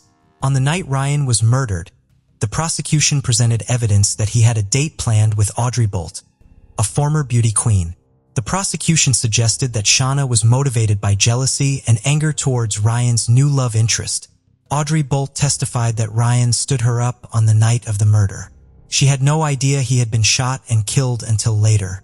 The prosecution presented evidence that Ryan had told his father he wanted to break up with Shauna, and his father advised him to be kind to her to avoid a messy breakup. However, Ryan and Shauna exchanged texts on the day of the murder, with Ryan telling her he didn't want to see her. Despite this, Shauna showed up at his condo uninvited. The prosecution believed that during an argument, Ryan told Shauna he was done with her and that she could no longer control him. This allegedly enraged Shauna, who then picked up a gun and shot Ryan. The prosecution played a video of Shauna's police interrogation, which they claimed showed her to be a cold-blooded murderer. In the video, Shauna appears carefree and unemotional, which the prosecution argued was inconsistent with someone who had just killed in self-defense. However, this interpretation was open to interpretation by the jury. The defense argued that Ryan was acting erratically and violently on the night of the murder due to drugs he was taking, including anti-anxiety medication and amphetamines. The autopsy results showed that these drugs were present in Ryan's system. The defense claimed that Shauna shot Ryan in self-defense. The evidence suggested that the substances he was using influenced his actions. To support this idea, Shauna's lawyers called an expert in toxicology to testify on her behalf. The expert stated that a combination of anti-anxiety medications and amphetamines could cause someone to become violent and paranoid. The defense presented this expert testimony to create a reasonable explanation for Shauna's actions, questioning whether she had intentionally meant to harm anyone. During Shauna's trial in April 2015, the prosecution became worried that the jury might be swayed by Shauna's self-defense claim, particularly because she was smart, young, and attractive. These fears were alleviated on April 23rd when the jury delivered a guilty verdict, convicting Shauna of murdering her boyfriend Ryan Poston. However, at the sentencing hearing in August 2015, Shauna continued to blame Ryan for his own death, which outraged his friends and family. Shauna claimed she was innocent throughout the trial and refused to take responsibility for her actions, despite the evidence against her. In Kentucky, defendants who are victims of domestic violence may be eligible for reduced parole after serving just 20% of their sentence. However, the judge didn't believe Shauna qualified for this reduced parole, citing that her crime was a premeditated murder. As a result, Shauna was sentenced to 40 years in prison, making her eligible for parole in 17 years, at the age of 41 in 2032. After her sentencing, Shauna appealed for a new trial, which was granted in August 2016. The reason for the appeal was that one of the jurors had a felony conviction, which they had concealed. This violated Kentucky law, as felons are not allowed to serve on juries. In August 2018, Shauna's second trial for Ryan Poston's murder began, 4 months later than expected. Her defense attorney presented opening arguments, stating that during her year-and-a-half relationship with Ryan, Shauna tried her best to make him happy. However, their relationship suffered as a result. The defense attorney claimed that on the night Shauna met Ryan, he was violent toward her, both physically and sexually. This incident had a lasting impact on Shauna, causing her to take several weeks to respond to his messages afterwards. Additionally, the defense team argued that Shauna had a history of trauma, stemming from a sexual assault she experienced in high school. This led to her struggles with alcohol abuse and promiscuity. They claimed that this traumatic experience contributed to her behavior on the night of Ryan's murder. The defense team's strategy was to present a sympathetic portrayal of Shauna, highlighting her troubled past and arguing that she was not responsible for her actions on the night of the murder. They aimed to challenge the prosecution's narrative and convince the jury that her behavior was driven by a combination of factors, including a history of abuse and a toxic relationship with Ryan. Shauna's defense team claimed that she was a victim of domestic violence by Ryan rather than a cold-blooded killer. They argued that her actions were a result of years of abuse not driven by revenge or financial gain. The defense pointed out that Ryan constantly belittled Shauna about her weight and breast size, making her feel insecure and inadequate. This, they said, contributed to her low self-esteem. The defense also stated that Shauna and Ryan's sexual relationship was troubled, marked by frequent arguments and frustration on both sides. They claimed that Ryan's desire for a more intimate connection was unfulfilled, leading to a growing rift between they. The defense presented evidence that Shauna had received a treatment to improve her romantic life. They claimed that she got this treatment to address sexual problems in their relationship and strengthen their bond. The defense argued that Ryan's consistent lack of interest and rejection made things worse, causing Shauna to become more and more frustrated and disconnected from him. The defense claimed that Ryan often broke up with Shauna, only to pursue relationships with other women. However, the prosecution clarified that they were not trying to portray Ryan as a perfect partner, but rather as someone who was not abusive. The prosecution argued that Shauna did not kill Ryan in self-defense, but rather because he had finally ended their toxic relationship on the night of the shooting. They believed Ryan had every reason to break up with Shauna, as she continued to harass him even after their previous breakups. Despite Ryan's efforts to end the relationship, Shauna consistently returned. The prosecution saw this as evidence of Shauna's inability to let go of the relationship. A friend of Ryan's testified that this breakup was different, as Ryan had never had the courage to end things with Shauna in person before, implying that this time the breakup would be permanent. Ryan accused Shauna of trying to hold on to him. To support this claim, the prosecution presented texts where Shauna told her friends that the romantic interactions with Ryan had brought them closer. However, Shauna testified in her own defense, contradicting Ryan's claim. She said that their romantic interactions had actually driven them apart. In a separate text exchange, Shauna asked Ryan for sex, but he declined due to the side effects of his antidepressant medication, which had reduced his libido. Despite these conflicting accounts, Shauna testified that Ryan had forcibly had sex with her. After 5 hours of deliberation, the jury again found Shauna guilty of murdering Ryan, despite the contradictory testimonies and evidence. The jury confirmed their original verdict, and during the sentencing hearing, Shauna's mother emotionally addressed the judge, sharing stories of her daughter's remarkable singing talent, which had earned her multiple college scholarships. Through tears, she asked the jury to consider granting Shauna parole, emphasizing that her daughter still had the potential to positively impact others' lives. Shauna's mother made it clear that her plea did not diminish the profound grief and pain experienced by the family of Ryan Poston. Despite her mother's emotional appeal, Shauna was sentenced to life in prison without the possibility of parole. According to the sentence, Shauna must serve at least 17 years before becoming eligible for parole in 2032. She is currently serving her sentence at the Kentucky Correctional Institute for Women in Pewee Valley, Kentucky. When a clown appeared in front of Marlene Warren's door and presented her with flowers and balloons, she didn't know that the clown was a killer with a gun hidden away in the costume. For over 3 decades, the case of the killer clown remained a mystery to detectives, Florida residents, and true crime enthusiasts all over the world. Hello and welcome to Mystery Detective. Please subscribe and hit the bell icon for more crime cases. Marlene Warren was born on the 15th of April, 1950. When she turned 22, she married Michael Warren, who was 19 years old at the time. Marlene already had 2 children from her previous marriage, and Michael appeared to consider her 2 young sons to be his own. The couple grew together, working hard and making a name for themselves. They bought a number of companies, including a used car dealership for Michael. The family was able to maintain a reasonable standard of living because of their several revenue streams.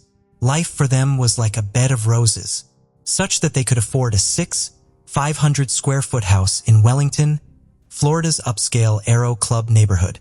Each of the homes in this area have their own runway and hangar, which enabled residents to fly their private aircraft whenever they like.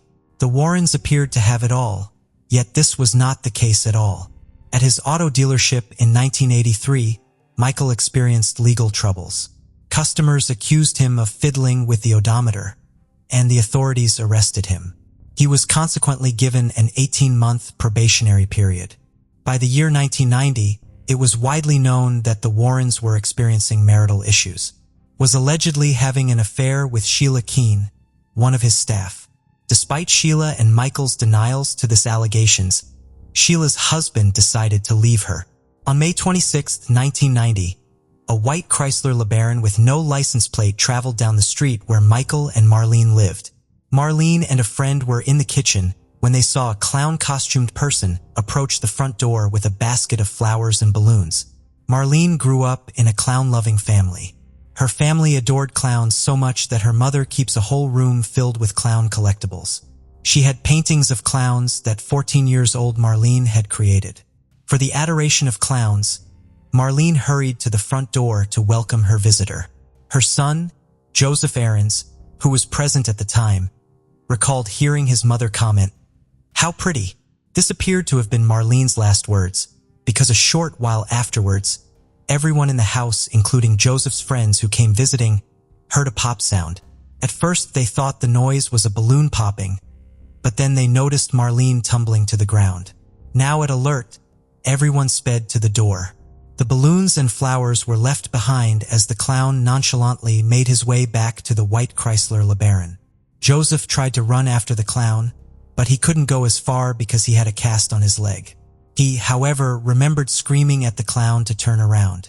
The clown turned and gave him a wide-eyed brown stare. His face lacked any expression. The clown soon climbed the white LeBaron and sped off. The sole description offered by witnesses was that Marlene had been shot by a clown with brown eyes. Even the gender of the clown was a mystery to them. Joseph and one of his friends had tried to follow the clown in their own car, but they lost track of it. Marlene Warren was rushed to the hospital. It was determined that she had been shot twice in the face at point-blank range. She struggled to survive but died 2 days later at the hospital. Detectives checked in with Michael Warren, who wasn't home at the time of the incident. Michael had a solid alibi. He got the terrible news while en route to a Miami racetrack with friends. He hastily went back home to offer comfort to the family. When questioned by the detectives, he provided as much information, cooperating with the investigation process. He was soon ruled out as a suspect. The authorities were perplexed. According to a spokesman for the Palm Beach County Sheriff, the killer clown case was the strangest thing he had ever seen in all of his 19 years working as a law enforcement agent. 2 hours after the murder, authorities got a solid tip.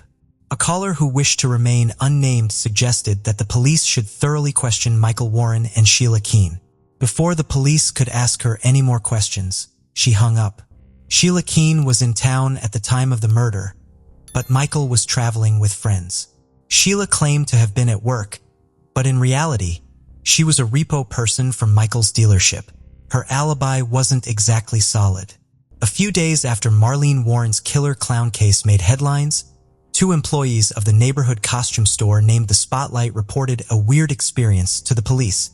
They claimed that one woman with chocolate brown hair came up to them just as they were about to lock up the store. She pleaded to be allowed inside. The employees informed her that they were closed and advised her to come back the following day. She, however, was persistent and informed them that she really needed a costume that evening. It was a strange request because it wasn't Halloween. It was almost Labor Day weekend. Regardless, the 2 employees were sympathetic and allowed her enter the store. She was claimed to have bought white makeup, a red nose, white gloves, an orange afro wig, and a clown outfit. Later on in the investigation, the 2 employees selected Sheila Keene from a lineup of photos and declared that they were fairly certain that she was the woman who showed up begging to buy a clown costume. The detectives soon looked into the supermarket store that sold the flowers and balloons the clown had brought to Marlene's house. It was discovered that the supermarket was close to Sheila Keene's house at the time. Also, the supermarket staff selected Sheila from a lineup of photos. The white Chrysler LeBaron, the getaway vehicle, came into consideration next. When asked, Michael Warren asserted that he had no knowledge of the vehicle. He claimed only Chevrolets were sold at his dealership. But Payless, his main rival, had a Chrysler LeBaron. Michael and Payless had a history of disagreements, especially over an advertisement that Michael's dealership ran that included the phrase, Payless, and was purported to be an attempt to confuse buyers. One time, a client from outside the area rented a white Chrysler LeBaron from Payless. The customer searched up Payless' number when it was time to return the car, but ended up contacting Michael's dealership instead. The client said they were instructed to park the vehicle outside the dealership with the keys inside the sun visor. The LeBaron, however, later vanished. After the murder, the getaway vehicle used by the clown was abandoned in a grocery store parking lot. During their search, police discovered orange synthetic threads in the vehicle that resembled a clown wig strands. They also discovered brown long hairs. Sheila Keene had long brown hair at the time of the murder. The police found more orange fake hair strands inside her residence during a search warrant. At this point, everything seemed like a simple situation to resolve. But that wasn't the case. Michael and Sheila vehemently denied being involved in Marlene's murder.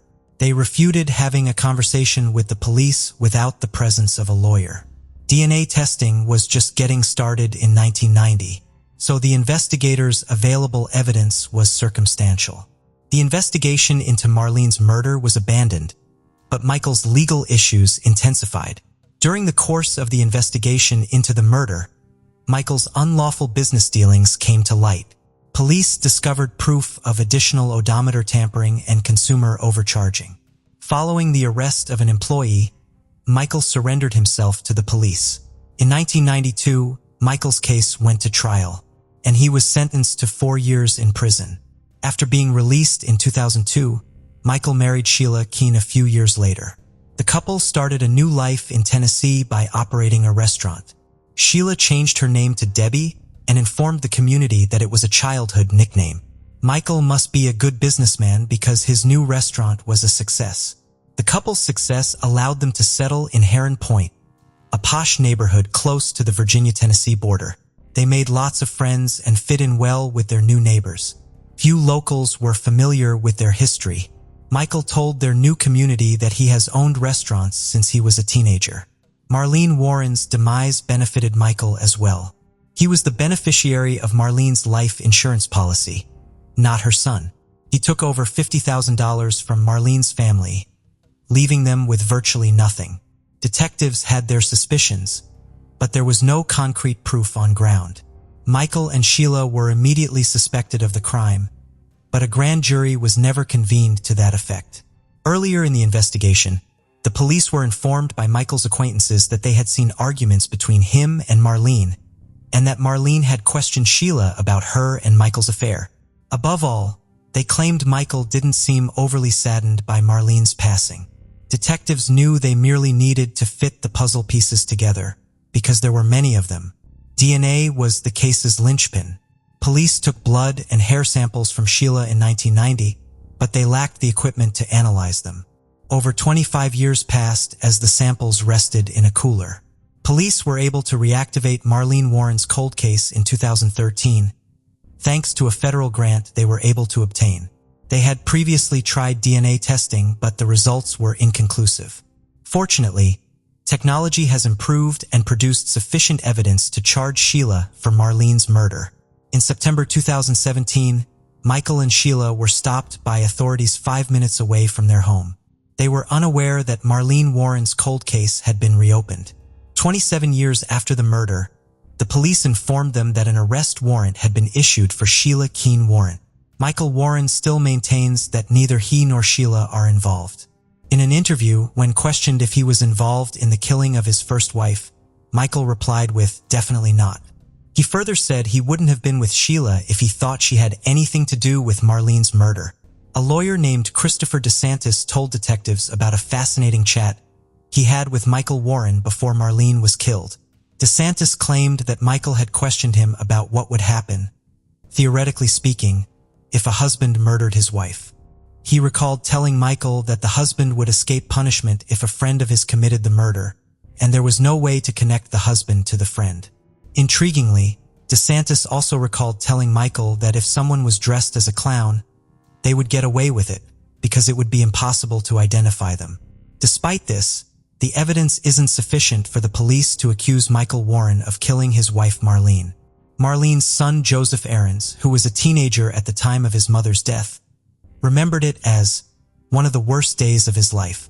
He expressed his desire for justice in an interview, but he would not specify whether he thought Michael was somehow involved in his mother's death.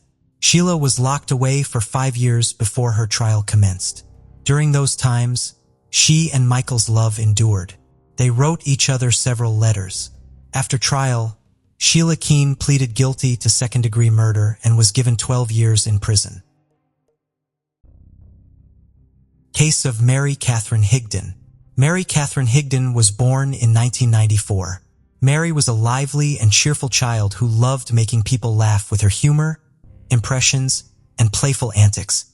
She had a special bond with her pet frog, which she'd often take on walks around town. Mary was an outdoorsy person who enjoyed exploring nature and appreciating its beauty.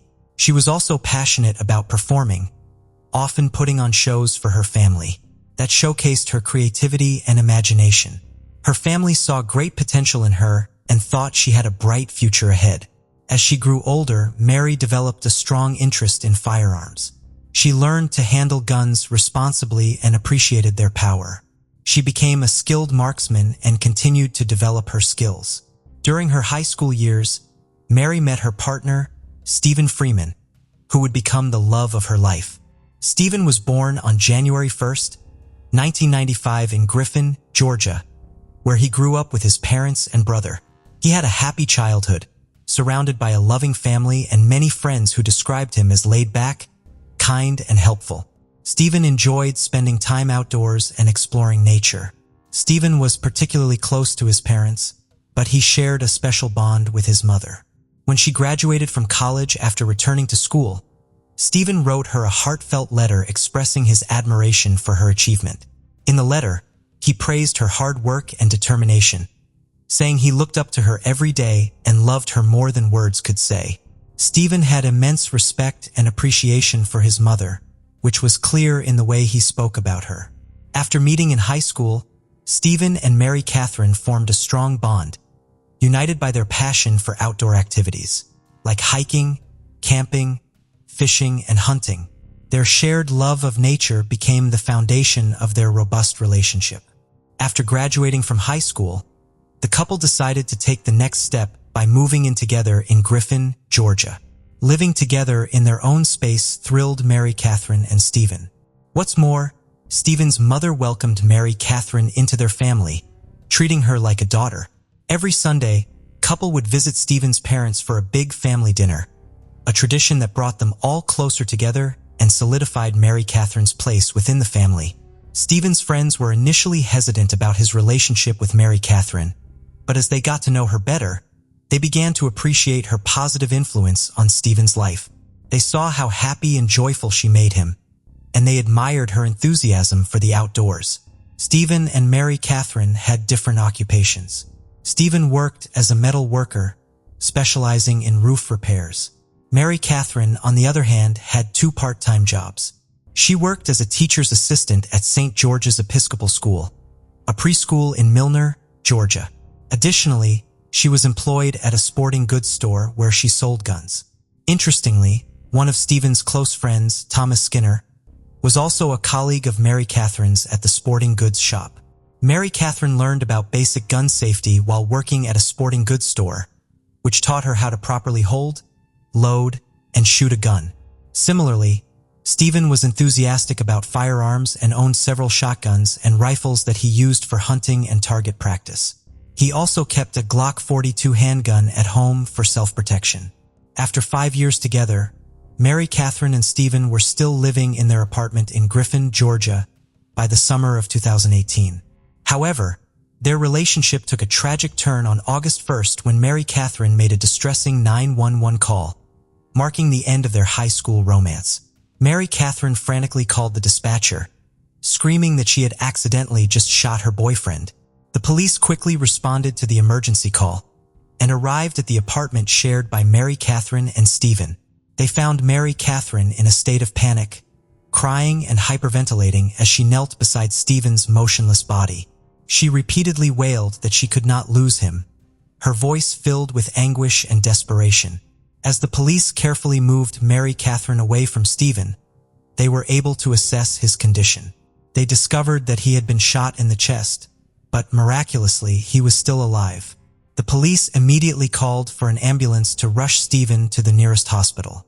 At the emergency room, a team of skilled doctors worked to save Stephen's life. Despite their best efforts, his condition continued to worsen. Unfortunately, the severity of his injury ultimately proved fatal, and Stephen succumbed to his wounds. After Stephen was taken to the hospital, Mary Catherine accompanied the police to the station for a formal interview. Mary Catherine explained what happened on the night she accidentally shot Stephen.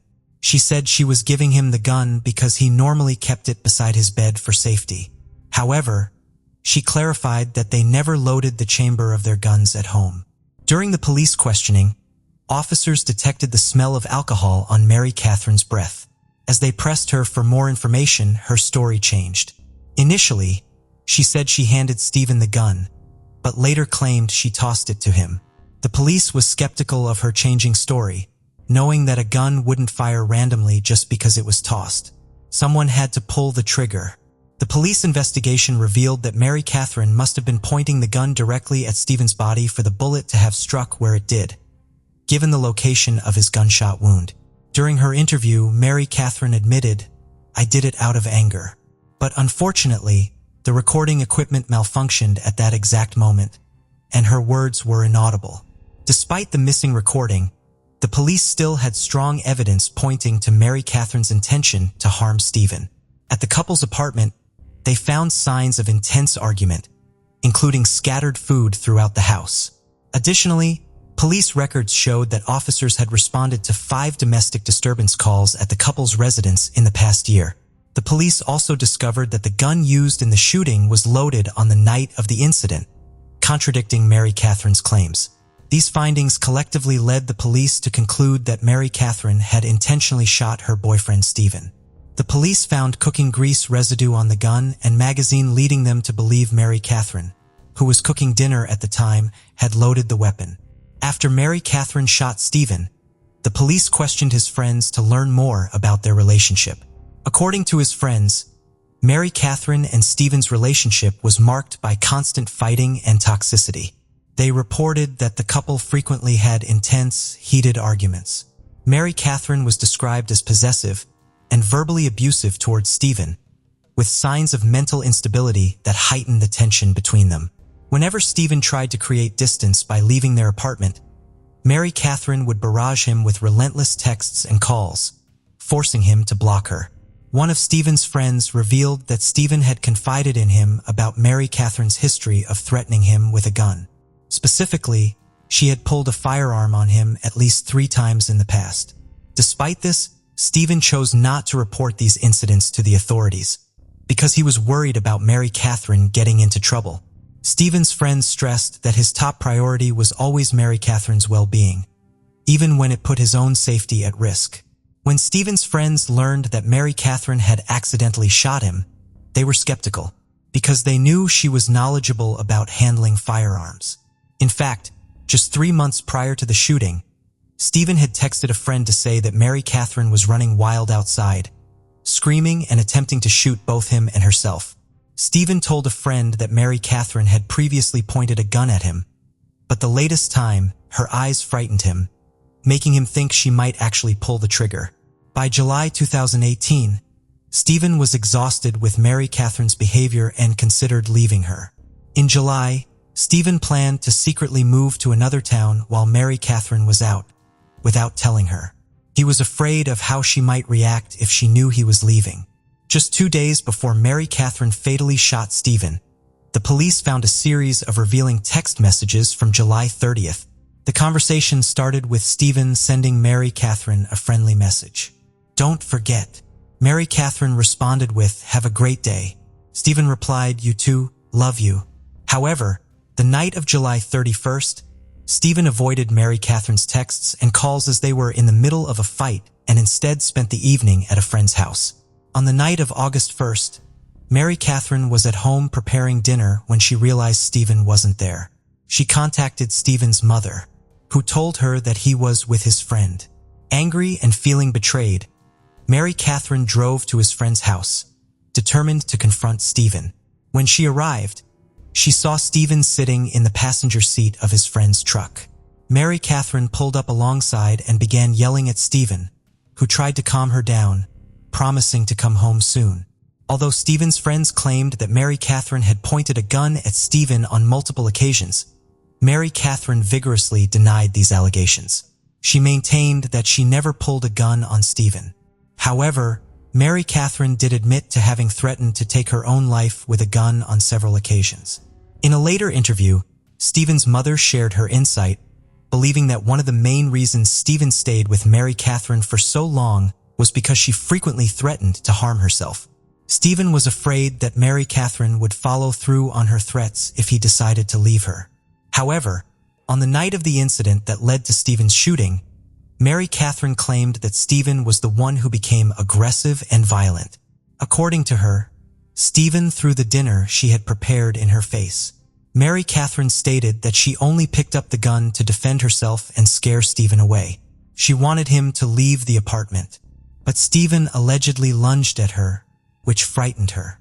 As she backed away, the next thing she knew, Stephen was bleeding from the chest. At the time of the shooting, Mary Catherine didn't tell the police her version of events because she was embarrassed to admit that Stephen had a history of violence towards her. She claimed that Stephen had hit her in the past and was controlling. She even recalled an incident where Stephen kicked her out of bed with such force that she hit her head on the door frame. However, Stephen's friends had a different perspective on their relationship. They claimed to have witnessed Mary Catherine being physically aggressive towards Stephen, stating that she had slapped him hard in the face. Mary Catherine's sister contradicted her account of their relationship, revealing that she had seen bruises on Mary Catherine's arm 2 weeks before Stephen was killed. When questioned, Mary Catherine confided in her sister that Stephen had grabbed her, causing the injuries. After investigating Stephen's death as a murder, the authorities charged Mary Catherine with murder, aggravated assault, and firearm possession during a felony. The prosecution offered her a plea deal, proposing a life sentence with possible parole if she pleaded guilty. However, Mary Catherine declined the offer, opting to stand trial and assert her innocence.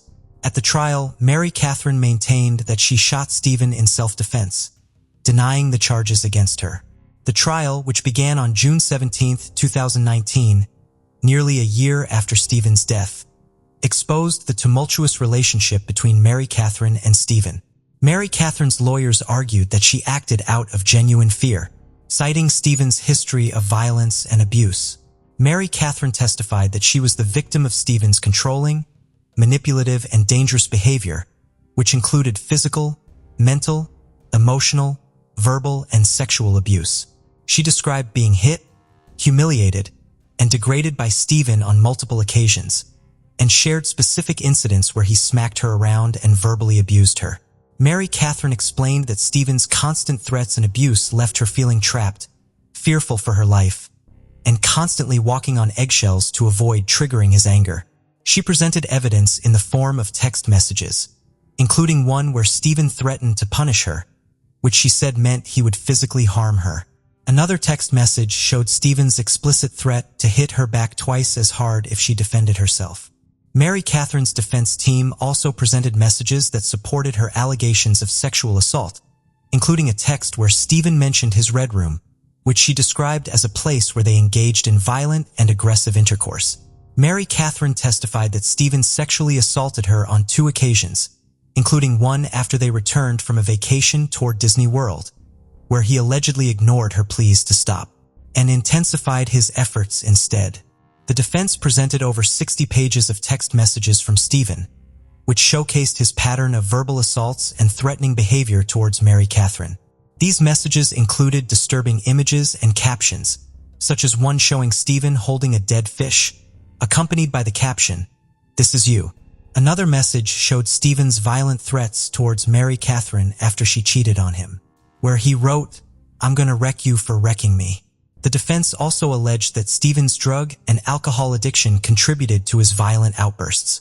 Mary Catherine maintained that she was the one who ended the relationship, not Stephen, and that her actions on the night she shot him were a result of her desperation to escape the abuse. Mary Catherine claimed that Stephen had reacted violently to some news and had threatened to attack her, causing her to defend herself by grabbing a gun. She said the last thing she had told him before shooting was to get out of her house. However, Stephen's friends and family disputed Mary Catherine's allegations, describing Stephen as a friendly and caring person. Stephen's mother said she was unaware of any threatening messages her son had sent Mary Catherine and did not condone such behavior. Although she acknowledged that Stephen may have said some angry things, she believed he did not mean them. In court, the prosecution questioned Mary Catherine about her story, pointing out that she had never reported any alleged abuse by Stephen. They also presented evidence that Mary Catherine had searched for violent and explicit content online just hours before the shooting, which she claimed was to find ways to make Stephen happy. The prosecution argued that Mary Catherine had changed her story about the shooting multiple times, and that a text from Stephen suggested she had pointed a gun at him before. Additionally, Stephen's friends testified that they had witnessed Mary Catherine's violent behavior towards him. After 4 hours of deliberation, the jury found Mary Catherine not guilty of murder, assault, and other charges. The verdict surprised Stephen's loved ones, who felt that justice had not been served. Later, the jurors revealed that they believed Mary Catherine had intentionally killed Stephen, but there was not enough evidence to prove it beyond a reasonable doubt. This lack of evidence made it difficult to determine whether the shooting was murder or self-defense. Thank you for joining us on this journey into the depths of unsolved mysteries. Cold cases not only challenge our understanding of the past, but also ignite our curiosity and determination for answers. Remember to subscribe to stay updated on our latest investigations. And if you have any information regarding the cases we've covered, don't hesitate to reach out. Together, we can shed light on the shadows of the past and bring closure to those who seek it.